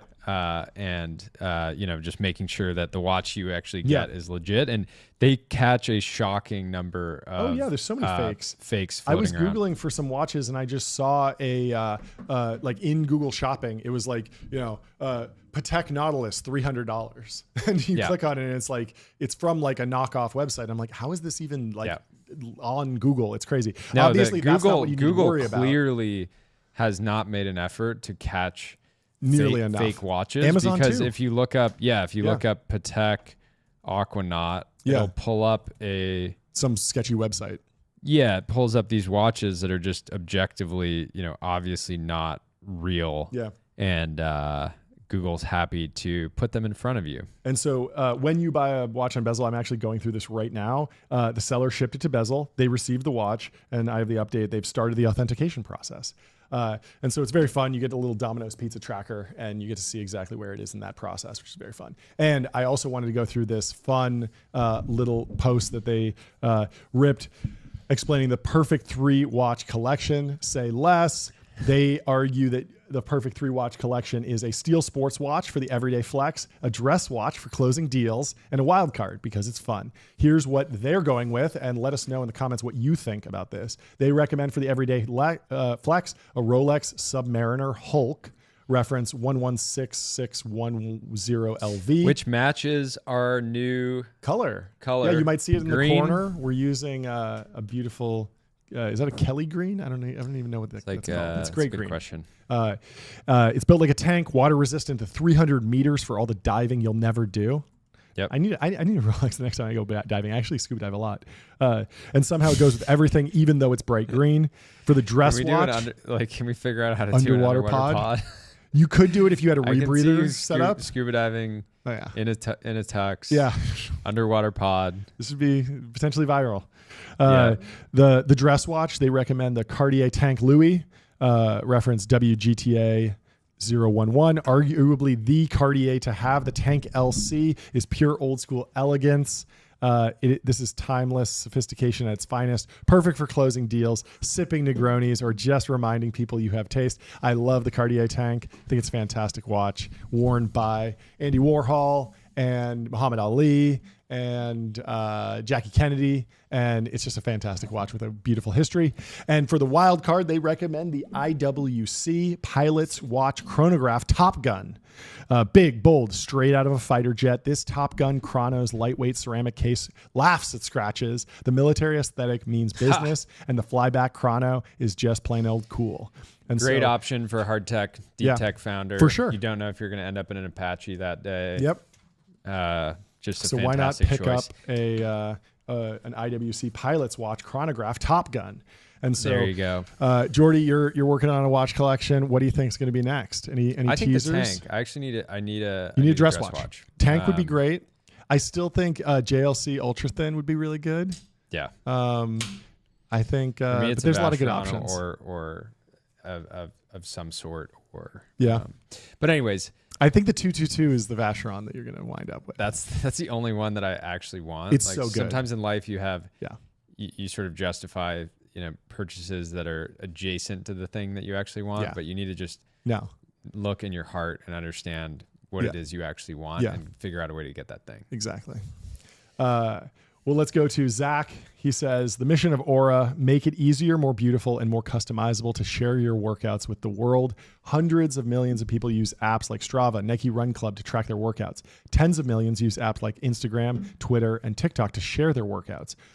His goal is to start giving creative tools so that second behavior sharing becomes an art form of its own. And as a byproduct, I believe if you make training more creative and public, athletes want to train more. So Zach is based in New York City, operating under the PMF or Die mentality right now, working on Aura, which is a new app. John already said it, but it's basically think about a workout app that makes these sort of beautiful graphics so that you can share your progress. A lot of running is this sort of like communal activity. Everybody's sort of pushing themselves independently. And Zach has, 1 million plus followers on Instagram, wants to build a product for himself and them to just be able to share their training more. And I'm super excited to see it.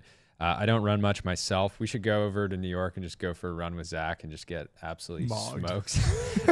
But we're getting a treadmill in the cage for PMF or Die. Okay. And so we'll have to have Zach go on a great. Tesla app in there. So fantastic. Love to see it. Excited to see Zach roll this out. Yeah, so good luck to him as he builds this app. We love to see it. Let's go over to Andreessen Horowitz. Chris Dixon was on a podcast with their head of growth, David George, talking about what will happen in the world of AI just to the internet and just to websites, which I thought was very interesting because everyone jumps to Terminator or complete job loss. Chris is thinking in the future, but not so far in the future, about something that seems like a very real possibility. So he says, what happens to the billions of websites if they aren't getting traffic? AI isn't just disrupting search, it's changing the internet's economic model. For decades, websites provided platforms with content in exchange for traffic. This was the covenant, as he puts it. AI flips this. Content fuels its model, but traffic doesn't always flow back. So historically on the internet, the beautiful thing is that if you had great content, the traffic would show up. The Google search crawler would find you. You would go viral on LinkedIn or Facebook. Stumble upon. Twitter used to link out. Yeah. Those things have stopped. And then the LLMs will just give people answers directly. So as users turn to AI for answers instead of the traditional search, control is becoming increasingly concentrated in the hands of a few dominant systems. He's worried about the future of the internet and what this shift means for creators. To address this, he asks, what new incentive structures or architectures should we be thinking about? And so he's not saying, hey, we got to ban AI.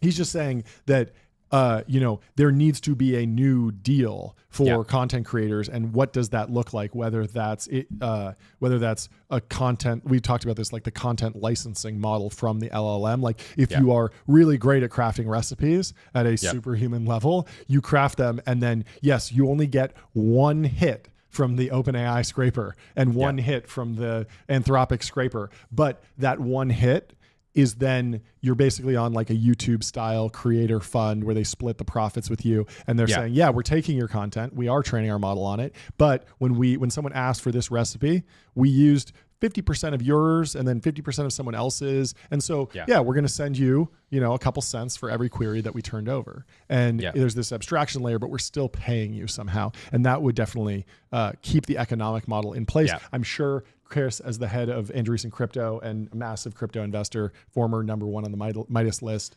has a bunch of ideas for how crypto can be involved in that. He doesn't explicitly break that down in this clip, but he's thinking about that as well. What was your take? Yeah, I'm excited to see, crypto is entering a new regulatory regime, right? Starts with a bang. A few days before David Sachs gets into his official position as crypto czar.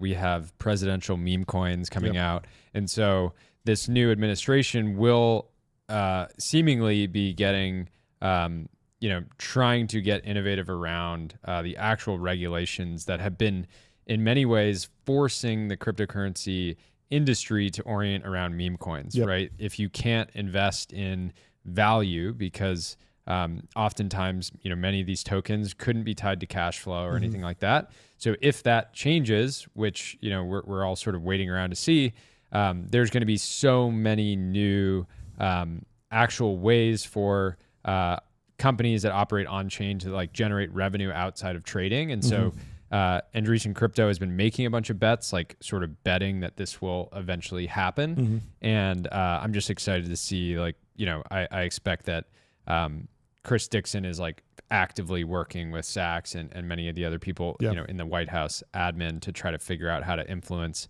this policy to fully unlock crypto's potential, right? Because it's been handicapped for years and years and years by the regulatory environment and not allowing like the most exciting use cases to flourish. I always think it's interesting, Chris's framing. Like he is somewhat an early entrepreneur in like kind of post.com era, started 2 companies, sold them both, has been deeply involved in like the early internet and these like weird, like I'm pretty sure he did the Oculus seed deal or like a very early Oculus deal. He did some drone companies, Skydio. I sat on a board with him for a number of years, worked with him very closely and really enjoyed that. And he also backed Kickstarter and a bunch of like crazy, like he's really close with Fred Wilson and the USV guys. And so he sees the internet as something that's valuable by itself, like to humanity. And he has a real reverence for internet communities. A lot of his investing thesis early on was like, I think he had some quote, like what people do on the internet on the weekends will be your job in 5 years, something like that. And I thought that was very interesting. And so he's very driven to maintain what is great about the internet. Well, anyway, let's go to how startups are changing. Anthony Pompliano says, the real flex is raising as little money as possible for your startup and succeeding with the smallest team necessary. I thought that was an interesting post because are we in the business of flexing?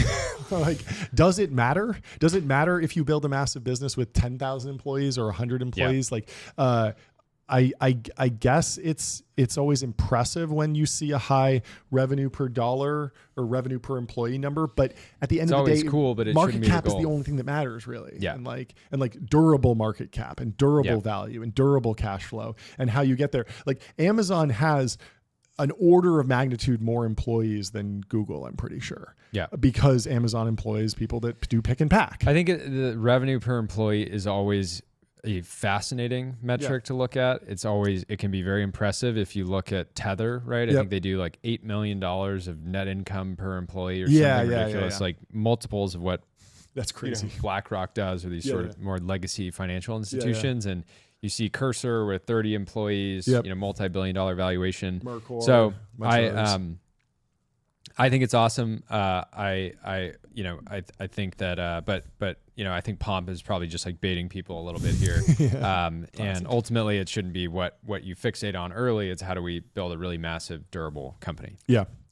Many paths to success. And it kind of depends on what kind of company you want to run. Like some people want to have the small, like David Holes at Midjourney. He hasn't raised a lot of money. He hasn't hired that many people. Clearly he wants to run this lab and this product that's like very dedicated user base, very profitable. But he's not like in this take over the world, like raise as much money, do the deal with Masa, build the data center like immediately. I think he's building what he wants, and it's more about finding the ikigai or like the life's work that aligns with you. But anyway, let's move on to Wander. Find your happy place. Book a Wander with inspiring views, hotel grade amenities, dream beds, top tier cleaning, and 24/7 concierge service. It's a vacation home, but better. Head on over to wander.com. They're giving $400 off your spring trip with Spring 400. And there's a beautiful photo of a Wander in Rockaway Beach, Oregon. I've never been there, but that looks fantastic. So it's crazy check it out. Like every single one of their homes looks like that. I know. We want to, so I really want to partner with Wander for the, if we do a season 2 of PMF or Die, they have this private island somewhere in Florida. That's you that would just be really cool. Absolutely perfect to, pick up the drawbridge, lock them on the island. If you want to leave, you can, but you got to swim, a few miles. It's it'd be great. Perfect so head on over to Wander and check it out if you're looking for your next vacation home while you're traveling. Did you see this one from Overfit Quantitative Strategies? Great meme account. Good watermark on this. I don't know if we can pull this up here, but it says, choose your Silicon Valley think boy. Mark writes more manifestos than gender-neutral communist undergrad. It's time to build, but not in his backyard. Is a techno-optimist. He shills meme coins. Brian injects his son's blood to stay eternally young. Gwern lives in the woods and on a 12K income. Samo, San Francisco's Rasputin. Andrew, cumulative probabilities final boss. Yes, Anon, no coffee, no alcohol, no medication in the morning. Meditation in the morning. Do you enjoy life? It's very, I don't know. I don't even understand that. Naval writes Facebook captions, but for millennial tech bros instead of boomers. Mark, his career at Oracle taught him that software can be a more profitable racket. Paul wants to be in founder mode. Naval's reading list is the Airport Books Hall of Fame, which is, I feel like part of that is when he recommends a book, it probably goes into the airport. Because he actually does have a massive audience, but who knows? It's very silly, very, very silly. But you love to see some Wojaks from the guys and love, and the guys and love, and a lot of good content from these guys. I don't know. I think this is a fun, silly little post, having fun, poking fun at banger. Some of the legends in Silicon Valley. You go on Dwarkesh, and you're drowning in e-girls, he says. Anyway, let's go to Trey Stevens. He is hosting an event in San Francisco. If you're in there, you should check it out. He says, a little over 2 years ago, Marky Wagner and I published an essay in Pirate Wire's Child entitled Choose Good Quest that blew up way more than I was expecting. I was also surprised that more than a few readers were able to read between the lines to see the theological underpinnings of the central argument. I'll be giving a talk hosted by Acts 17 and Gary Tan on the evening of March 6th in San Francisco, in which I'll draw out the explicit theological message and its implications on how we think about our quests in tech.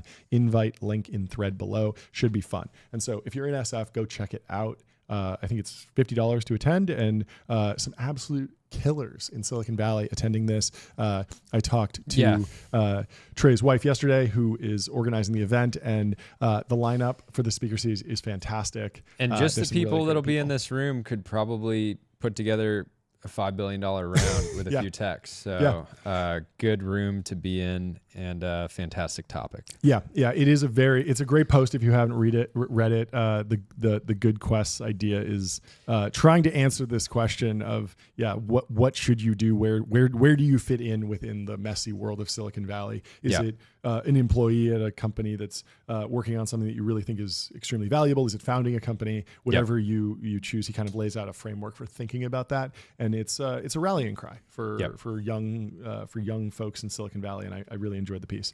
So go check it out. Let's go over to Guillermo Rausch. I need to learn how to pronounce his name. Guillermo at Vercel. We love him. He says, inherent to founder mode is the courage to be disliked. For a founder, the mission, customer, and product reigns supreme. Effective leadership is not about making everyone at your company happy or producing the average of everyone's opinions. It's about doing what's right. Great post. Very inspiring. We love Guillermo. That really is the distillation of founder mode and also going direct. It's like this authenticity and not being afraid of cancellation or just negative pushback. And that's the pressure of being a CEO. You're trying to make your team, your customers happy, your team happy, the media happy, other shareholders, whatever. Partners, infrastructure providers. Like, you're never going to make everybody happy, and so he's saying, don't try to make everybody happy. Try to do what's right, generally for the company, and usually it'll net out to being what's right for everybody else in the long run, at least. Yeah, and I love Juwan from Ramp chiming in here. Well said, Guillermo. Many people dislike me, probably because I'm so founder mode, because he's been posting day 99 of asking Ramp for a raise. He's getting the raise. I think once he gets to day 90, we need to get Ramp to put him in the cage. Put him in a cage. If he can live stream for 90 days and add $1 million of ARR to Ramp, then he gets his raise. But I think the first 90 days of asking for a raise were just the warm up for him. Totally. He's not grinding hard enough. You're on notice, Juwan. Good luck. Let's go to Andrew Ross Sorkin. Have you read Too Big to Fail, the book, or seen the movie? It was adapted into a movie or documentary. Yeah, Andrew Ross Sorkin, mass monster, noted mass monster. It's wrote about Too Big to Fail. His run at the Arnold. Yeah. Let's see it. Let's watch Andrew Ross Sorkin get diced. Let's see him. I want to see his traps eating his head. Get some Death Star delts. I want to see him on some gear. Get some D-ball, some Anavar, some tests, some trend. Yeah, Andrew, come on the show. Let's talk about your stack. Yeah, let's get you Too Big to Fail. But Andrew Ross Sorkin's a fantastic interviewer, and the book is fantastic. If you haven't read it, it's a breakdown of what happened during the housing crisis, the 2008 global financial crisis, and he's been working on a follow-up book, 1929. For the past 8 years, he's been working on a follow-up to his book, Too Big to Fail. It's written as what he thinks of it as a prequel, a nonfiction, character-driven, behind-the-scenes account of 1929, the year the most infamous market crash of all time happened. It'll be out in October, but you can pre-order it now. I will definitely be reading that. That sounds fascinating. I know it's a good about breakdown. The Great Depression, and I know about 1929 and a lot of the anecdotes. I don't know the character-driven story behind it. I can't name the guy who lost it all or the person that made it through. It's very abstract to me. And so I'm sure this will be a fantastic read. He's a great writer, great reporter. And, go check it out if you're looking for your next book. Let's go to VC Brags. You want to check out this one? I had to throw this in. Leaked image of the latest Humane Ink product from HP printer division. You put on the pin and it tells you the toner's low. This would be helpful for us because our toner is low all the time, okay? Enough trash talk about printers. Printers are back. This is important technology, folks. Yeah, we gotta. I hope that they roll this out. I mean, it's actually smart for HP to say, hey, a lot of these other companies, I'm sure a bunch of the best people at Humane are already taking offers from a number of great companies, but still for Humane to add the Humane product, while it didn't solve a critical need for consumers, it was very cool tech. Like the tech itself was great. And so I'm excited to see what they do. Great Hopefully, designers. maybe this was HP's way. They probably know at this point that we run on a Brother USA printer. This is their way to kind of just like get on our radar and say, hey, why don't you bring your posts over to a powerhouse HP printer? Yeah. We'll give you a pin that allows you to, better interact with your device. I mean, what is the bull case for the HP Humane acquisition? I think there's probably two that I can think of off the top of my head. Maybe you can think of a few others. One is, there might be some sort of industrial or B2B application where you go and you give these pins to a workforce where they're in a medical environment or industrial environment and they need to be hands-free, and you sell these pins into this one workforce, and it's highly specific. And so I don't know, I'm imagining like I pick up an Amazon package and then the micro projector just projects exactly what I need to do with it onto the package. I don't know, something like that. Do we know that they actually got bought by the print? Like it wasn't actually. No. They got bought by HP. Yeah. And HP is just known for printers now, but they do make other stuff. Like it's Hewlett Packard. It's like a big company. Yeah. But the other thing is that if they're they doing, actually still make computers. Yeah, of course. And the other thing is that they might be in an funny. IBM type arc where they're going to wind up doing more consulting. And they actually have some good looking desktop computers. Let's go. And if I'm working with HP on some sort of project and you're saying, I have two options on your staff. One is the person who designed the latest HP printer, and the other person is the person who designed the Humane pin. So I think the design language is better on the pin. I have HP.com pulled up. They have, what do they have? Their printers, which they highlight first, so clearly important. And they have their PCs, desktops, and then they have monitors and accessories. So it's totally possible that what Humane built is actually super relevant to their monitors, they're like cameras, mounted cameras, right? You could imagine a world where you just go like that and it like shuts your computer off, and like Humane was like focused on using gestures to control devices. And so stuff like that, it would be cool if I go like that to my app. Maybe I can, maybe I can't, but just being able to go like that, turn off my computer, clap, turn it on, all the stuff that Humane was kind of working on. Yeah, I heard some theory that the company was bought for $100 million. And they might have had around $100 million left in the bank because the company kind of failed pretty quickly post-launch. And so it's possible that it was kind of like almost more like an acqui-hire, and you just get a bunch of people that are, surely they didn't solve the overall product in a way that was cohesive, in a way that could actually gain traction, but they clearly have great people who work on projectors, great people who work on batteries. They have great people who work on all these different things. And so you can deploy those people into the different arms of HP. And it seems like it could be a good deal. And one of the Humane guys is working on PMF or Die now, which is great. Love HP it. couldn't lock him down. That's why shutdowns are good sometimes, because it frees up super talented people to just go work on new things. Yeah, maybe HP should start a live streaming division. But HP, too late. They missed the boat. If you want to sponsor a live stream where guys code all day long and work out shirtless in jeans, send a PMF printer. or Die. Send some printers over. Yeah, it's great. There you go. Well, speaking of gadgets, these ones didn't fail. Nat Friedman says, what's your favorite new gadget? And there's a couple interesting ones on here. Unify AI Key is the top result. Locally embeds your camera feeds. Not yet mind-blowing, but that's a software update away. And Nat Friedman says he got one of those and it's really promising. Kyle Russell, buddy of mine, says still the Ray-Ban Metas he got last summer. So he's a DAU of those, I guess, or regular driver of those. We both kind of churned from them, but I think we're pretty optimistic about them as a product long term. And then there's some other people that chime in. One guy says dad bike, the Turn GSD S10. It has room for the kids in the back, which is kind of cool. And it also has electric boost. Thought that was fun. Matt Mullenweg chimes in and says, really digging the Daylight Co. Like a Kindle meets iPad, allows for lifestyle. I'm an investor in Daylight. Yeah, you said it was cool pretty device. Good, right? We got to get one for the set. It basically mimics paper really well. So the same feeling of using a Kindle, but you can navigate the internet, have a browser, etc. Spencer Bratman says the things he uses daily are an Ember mug. Have you ever seen those? I have an Andreessen Ember mug. Oh, you do?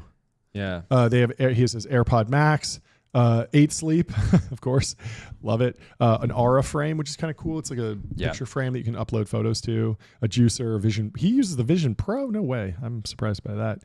Whoop, pretty good for tracking sleep. Haven't seen that. Another Daylight Co. shout out. This hackable e-ink watch is kind of interesting. The SQFMI Watchy. Not to use as a watch, but to wear at night to detect movement past a certain hour and wake me up more naturally. Cheap, easy to code, so a little bit hacker stuff going on there. I thought that was fun. It was a good little, hey, let's get some community engagement from Nat. And, I'm sure Nat's cooking up the next idea for, some sort of side project. Put some kid on it. Well, let's go to Nikita. Nikita Beer says, ladies and gentlemen, the king has been dethroned because Grok AI is now the #1 app in the App Store under free apps, all apps, and is one above ChatGPT. And he attaches a meme from a high school yearbook quote that says, "It is not enough that I should succeed; others should fail." And this is from Kevin Chang, the guy, one of the guys leading the charge at XAI. Wait, really? Yeah. No way. Real quote. That's hilarious. Quote. I had no idea that was actually him. That's so funny. And what I love about the screenshot, DeepSeek's nowhere to be seen. Yep. They're probably thinking about, I got to get on intro. I got to hire Nikita. I got to hire Nikita. That'd be funny. We got to go #1 again. Yeah, I love it. And we got to get Nikita on the inside. And so there's a bunch of back and forth here. The App Store ranking doesn't mean anything, and they're just pure vanity. And Nikita says, wow, major buzzkill, man. So interesting to see. Obviously, we've talked about how the Apple apps charts are momentum driven. So it's unclear if Grok usage really is higher than ChatGPT or getting close, but certainly there's a lot of momentum. They just launched Grok 3. There was a lot of big news. I'm 90% certain Nikita works on XAI or advises them as well. So yeah, that makes sense. Makes sense. Well, let's go back to seed investing. Delian has an interesting post here. He says, doing VC full-time is a bad setup for seed investing. If you have a company you're working on, anytime you spend on VC, you're trading against your life's work. So you spend time only with the 4 to 6 companies a year that truly matter. If full-time, WTF do you fill your day with? A lot of meetings, probably. What do you think? This is another pitch for, moving away from full-time seed investing, running around spraying checks around Silicon Valley. What do you think? Is it possible to do it full-time well? I think that if you are a VC operating with little to no brand, which is 99% of venture capital firms, right, where they technically have a website and a brand, but they're not being sought out by the generational founders. I think this works really well for Founders Fund, where when Founders Fund bids on a company, they can bid lower than everyone else, and the founder is still like, yes, I want to work. I just went through that with a company, with one of my portfolio companies that I did the pre-seed, and when they were raising their Series A, they were, even before they started the process, being like, whatever price Founders Fund bids, within reason, we're going to take it. And they had other tier 1 offers, right? And so there's like a certain, I think, you're on the inside, so you'd be a little too conflicted to say this, but Founders Fund is in a unique position where I wouldn't recommend necessarily the part-time strategy to a no-name seed VC who's got $50 million to deploy. And it's like, you probably should be spending all your time trying to meet founders that aren't coming to you. Yeah.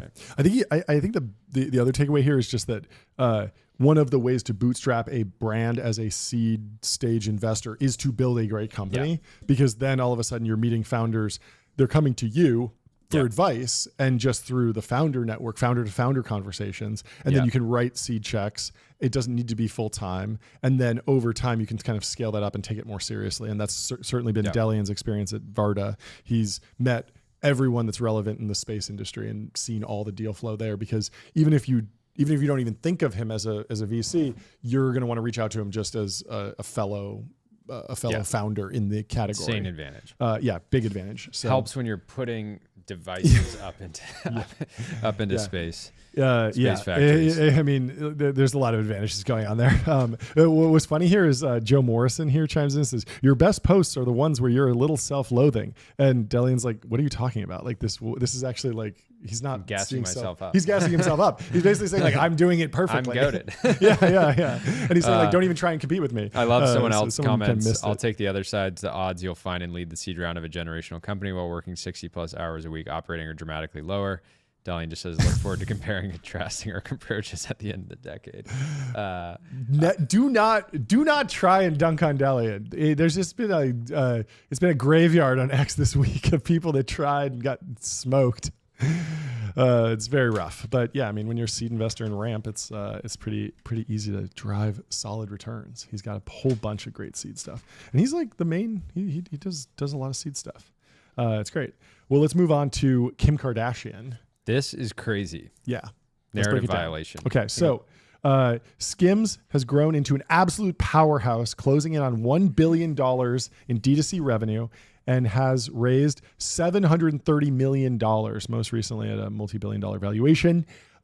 Kim owns 5% of the company after raising so much money. They recently did a partnership with Nike. The business is on a tear, but Daniel here asks, absolutely wild to me. I get it. Amazing and valuable brand, but is it worth it when you own almost none of it? She owns $200 million. So the question, Jordy, is it worth it to have $200 million? What is $200 million worth?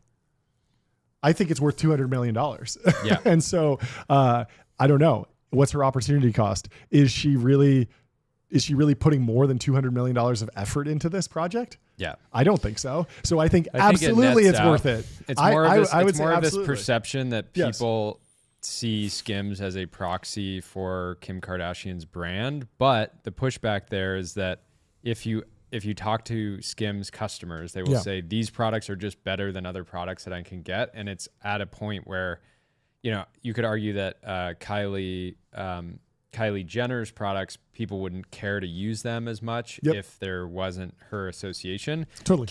Skims and Kim Kardashian, I think it's different in that they make really good products. She's non-operating. She's sort of the face of the brand, and it's going to net out. Like if you're going to make hundreds of millions of dollars for being the face of something, that's better than doing a bunch of brand deals for Nike and Lululemon and Aloe, and it's going to net out. It's going to net out fine. But it's still the idea that there's been a lot of press recently around these creator-driven holding companies, and this idea that just having a big audience will allow you to build a big company in an inexpensive way. But Kim Kardashian basically has one of the largest single audiences and the most consumer influence of any person in history. And she still needs to raise $730 million to achieve what maybe she didn't have to, but she's done that. And it just goes to show that, I've talked to a bunch of founders recently that think, oh, I'm just going to work with this one influencer and it's going to, dramatically change my business, or my co-founder's got 200,000 followers, and it doesn't mean anything because you tap that following pretty quick, very quickly, right? Like very quickly. And so she is big enough to actually get market entry. But if you run the numbers on the dilution here, seed, Series A, Series B, Series C, 20% dilution rounds, let's assume. She got diluted maybe 75%. I don't even know. But that means that she still only started out with 20% of the company. And I still think that's a phenomenal trade. I don't think that's crazy because she's in a non-operating role. And what would it take for her to make $200 million in profit otherwise? I mean, we learned a little bit from the Ethereum Max thing that I think she gets paid about $1 million per like one-off brand deal, like post or something like that, or like partnership. And so you're talking about 200 of those. There's only 200 days in the 200 business days, 250 business days in the year. Like all of a sudden, she can't do a post every day at $1 million a post. No, certainly not. And so even though she's like a huge figure, like this is a great way to monetize her audience. It looks way better for her brand because it builds her brand as a co-founder, as a business person. It's more aligned. She only needs to focus on the reputation and products of one company. Whereas if she's advertising for 6 different brands, what if one of them has a scandal? What if one of them is making the product and it's low quality? All of a sudden that erodes hers. She can just put all of her eggs in one basket, more or less. Obviously, she's doing other stuff. She had her. I think it's a good strategy. She had her private equity firm that had a huge fundraising target, didn't come close to achieving it. I think they made one investment in a hot sauce or like some hot sauce company. But this goes to show that like maybe even the strategy of this creator-led private equity firm was not even that good of a strategy. If her primary company had to still raise hundreds of millions of dollars, then maybe it's not enough. Like maybe it's not enough to be differentiated as a private equity firm. Very interesting. Anyway, let's move on to X. We got some fundraising news. Katie Roof has a scoop about X. They're thinking about a new financing round that would value it at $44 billion, same as the take private price in 2022. Elon Musk has never done a down round. not about to start in 2025.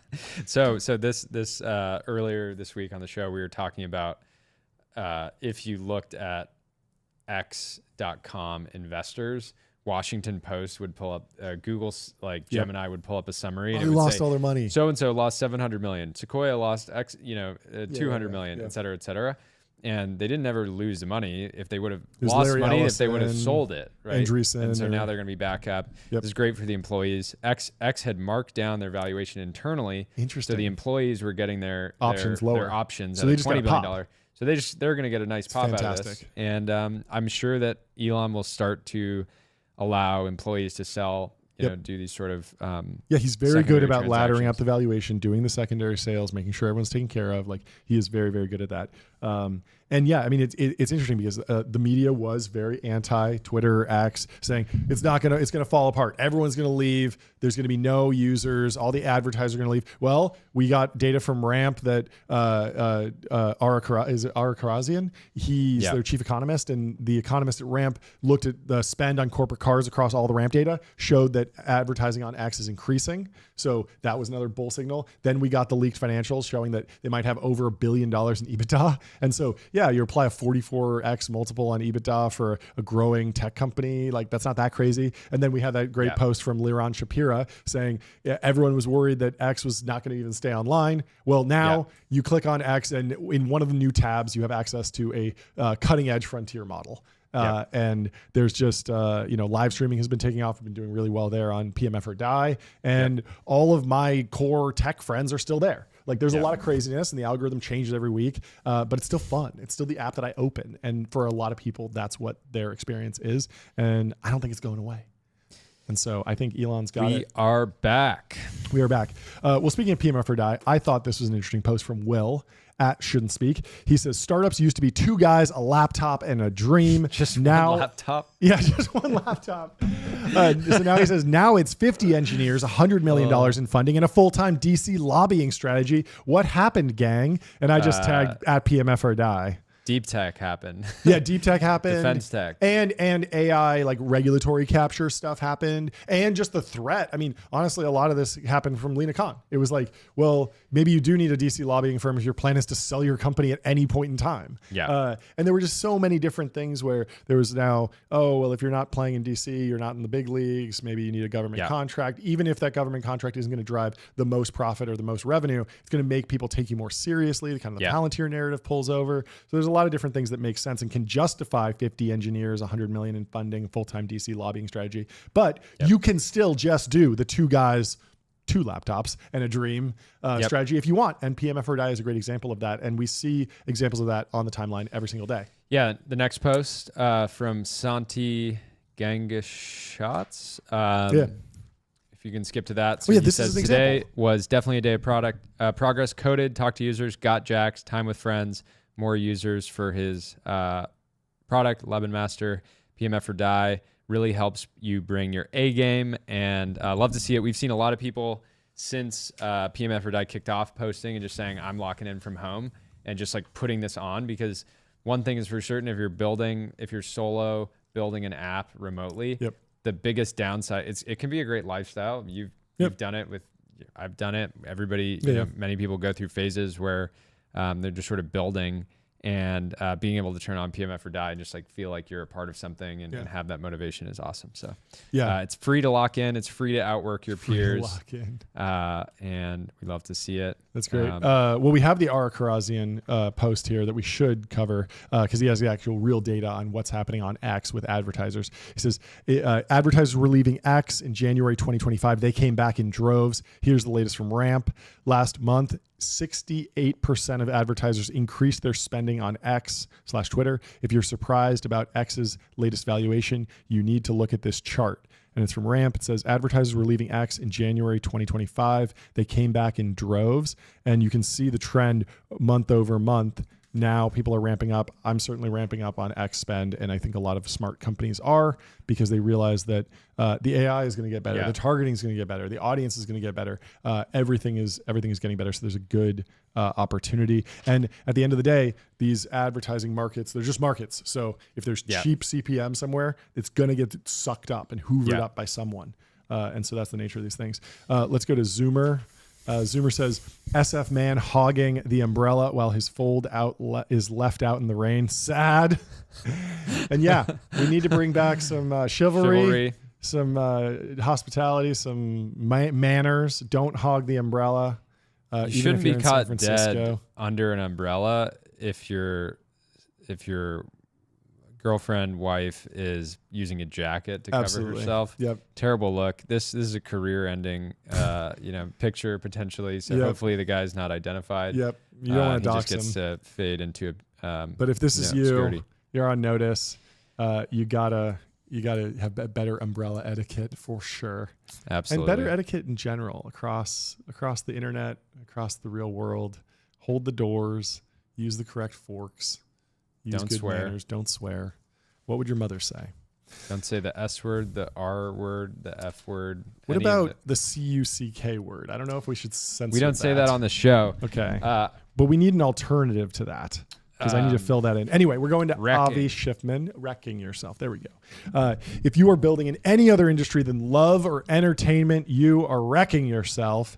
You are building an abstract. I don't know if I fully believe that. It's great that that's what he's doing, and I think that's his life work, but I don't know that that's the only option. But engagement. New round at 500 million confirmed.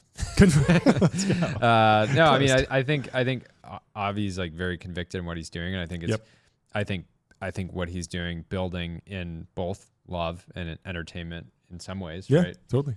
Building a digital best friend is a good strategy. I think there's a very real scenario in 10 years where a lot of people, the average person is just working less potentially than they are now. We're already at a point where even though lots of people have jobs, they're still working less than they would have been 30 years ago because half their day is spent on TikTok, right? Like imagine Jamie Dimon realizing how much I'm sure like they could see through the Wi-Fi somehow that like 20% of all of our bandwidth is going to like TikTok or something like that, and he's probably just raging, right? But yeah, so anyways, we'll see what happens, but it's a good strategy to a lot of founders don't know what they're actually selling. So if you're working on a consumer app, are you selling, this is a good point. Selling a love, like something that's solved for loneliness? Are you selling entertainment? And I think for us, we talk about we are in the news and entertainment business, right? So like we're here to deliver the news. We hope to do it in an entertaining way. There's other media brands like Jason Carmen, who's in the inspiration business, right? He's like focused on telling these massive stories and following, these trends and inspiring people. But Jason, if you want to throw in some hot takes and some jokes in the next documentary, we're available. We'll come spice it up. Just all of a sudden, super serious interview with Elon, and then we're just there, like just chopping it up.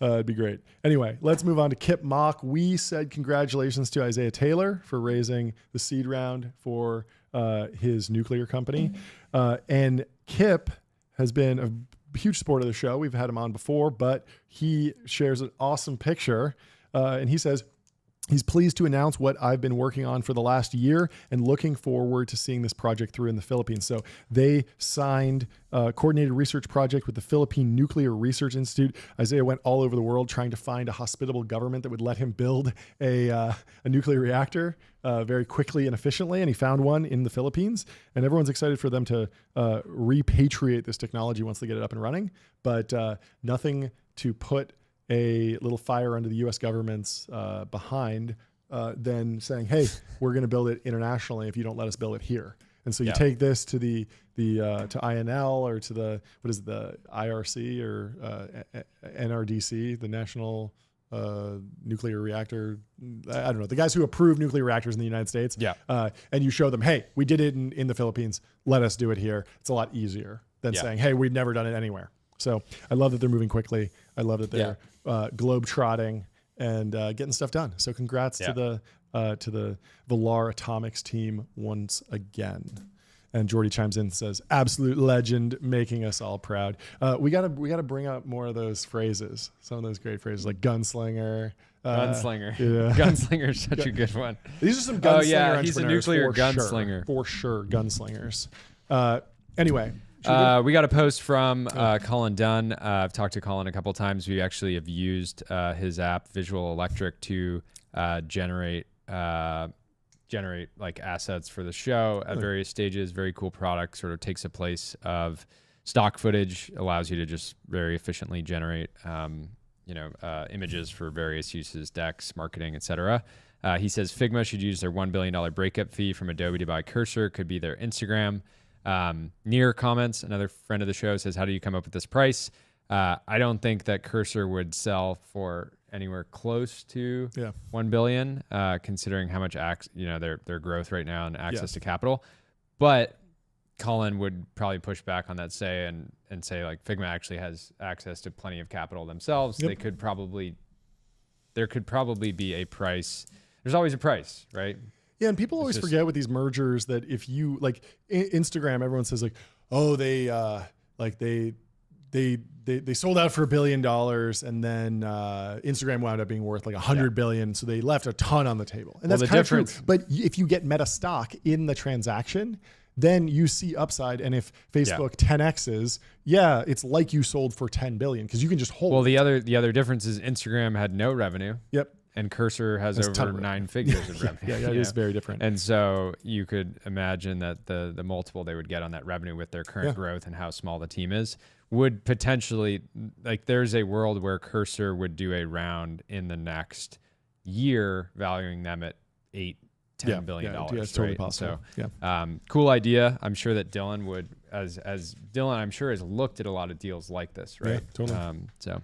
Yeah, it's interesting. But I do think something people miss is that idea of like viewing it more as a merger. You get equity in the combined entity, and if the combined entity really has a chance to make a serious run at a hyperscaler or a really massive 100 billion plus, enterprise tech company, that could be very, very accretive for you, even though you quote unquote sold. Because you have stock in the new entity. And these all stock deals or like partially stock deals can be heavily incentivized towards future growth if you're bullish on the partnership. And speaking of Cursor, we got Ben Lang saying, from intern to co-founder of the fastest company ever to hit 100 million in ARR, Aman Sanger. He's coding at Cursor, and just a few years ago, he was an intern, software engineering intern at U.com. Okay, so Aman, great name, by the way. Yeah. Oh, yeah. Nominative determinism right He'll there. be definitely spending nights at the Aman. He followed me on X in 2021 while he was an intern. I know. And so, it's so good. Next time an intern follows you, DM them immediately and say, I want to lead your next round. For sure. That's a takeaway. You do that 100 times, you might get the next Cursor. Maybe. Make it all back. Maybe. Should we close out with Zoomer? Zoomer, second time on the show today. This is some news from Google. I haven't fully done a deep dive on this. We'll have to dig into it. Anytime that there's these new AI announcements, Google's so bad at marketing. It's actually it's brutal. It's because like they did that thing where they announced the AI and they sped up the demo, and so now they've like kind of broken trust, and you need to validate all these things. It's kind of unclear like how real is this, but Google AI certainly wants you to believe it's real, and we'll see. Today, we introduced an AI co-scientist system designed to go beyond deep research tools to aid scientists in generating novel hypotheses and research strategies. Learn more, including how to join the Trusted Tester program at Google. Zoomer says Google's AI agent independently discovered a new leukemia drug that then successfully tested in vitro at clinical concentrations, a novel liver fibrosis drug targets, and bacterial cell level antibiotic mechanisms. It looks like the novel scientific discovery line has been passed. Zoomer then follows it up and says the Dwarkesh question of AI insight has just been solved with a blackboard and a for loop. Interesting. So it's always hard to tell. Like you need the scientists to kind of weigh in on this and say like, was this just brute forcing? Was this really novel discovery? People are obviously, very hyped up anytime AI does anything. And, we just crossed some Turing tests. We just crossed some new threshold. ASI is upon us. Kind of unclear how big this is. Whenever I see one of these, I always look to, well, did the market move? what's GDP doing, right? But GDP is maybe a lagging indicator. But my question is, okay, so there's a massive breakthrough. There's allegedly a massive breakthrough in novel scientific discovery, right? Yeah.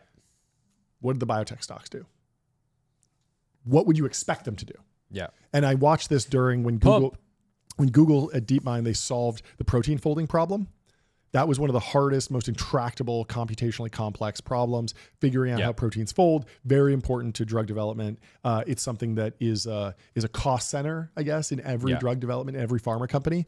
DeepMind solved the protein folding problem with AlphaFold. The market didn't really move. And what it turned out was that, yes, it's a really hard problem, but we have machines that do it. And we have PhD students that can just kind of run the assays. And they do the I think it's like X-ray crystallography or something like that to run the human-based algorithm. And it wasn't a fundamental change in the structure of the profitability of biotech companies. And so the market didn't really move. And so I haven't looked it up. I don't really know, but I'm kind of waiting, but sometimes these announcements go out and it takes a while for the public markets to catch up. Yeah. Trey also says it's definitely difficult to, in the chat, he says it's definitely difficult to predict how this shakes out because the in vitro part is quote unquote easy. Most of the failure happens after that. Yep. So a lot of the stuff comes out, it's splashy, but then how does it actually roll out? Exactly. So big questions. We'll see. Obviously exciting and definitely like an important track to be working on, and very, very cool stuff. And I'm sure that from an AI perspective, this was a state of the art, like reasoning agent, a co-scientist. It's great that they're building this in the same way that deep research was great and is still a great product. And I'm excited for this. I'm sure it speeds up people's work. But I'd probably pump the brakes on the idea of like, this is some sort of fundamental shift in how we do science in the world, at least at this point. But who knows? Said. Well, speaking of science and healthcare innovation, our very own Ben is probably coming out of surgery right now. Yeah, he wish has him well. Emergency wisdom teeth surgery. Had to get those removed. Oof. He's got plenty of wisdom, so we're not too worried about a lack thereof. But Ben was an absolute stud this week. He was basically in pain as of like Tuesday, and it just got worse and worse and worse. Still came into the office, crushed it, still grinded through it. Yep. And we're thankful. And that's why we did not do a Dom Perignon episode. We didn't think it would be fair to be sipping champagne without him, but we did hit 16K on X. So thank you to everyone that's followed us. The growth has been outstanding. We've been really happy to watch the show. And as soon as Ben is back in the studio, the Dom will flow. It will pop. We already have the bottle ready. Yeah, it's right there next to you. The bottle's ready to go. And so you can expect a Dom episode any day now. And I'm sure that'll be one of the more fun ones. Maybe we'll just do all timeline that day. Just rip a bunch of hot takes. For old time's sake. I think so. Why not? Let the takes flow. No, you don't want to do a deep dive on a Dom episode. You want to just have fun. Well said. Anyway, thanks for listening. All right, Give us 5 stars on Apple Podcasts and Spotify. Check out all the sponsors in the description, and we will see you tomorrow. Have a great rest of your day. Have a great Thursday. Thanks for watching and listening. We appreciate you.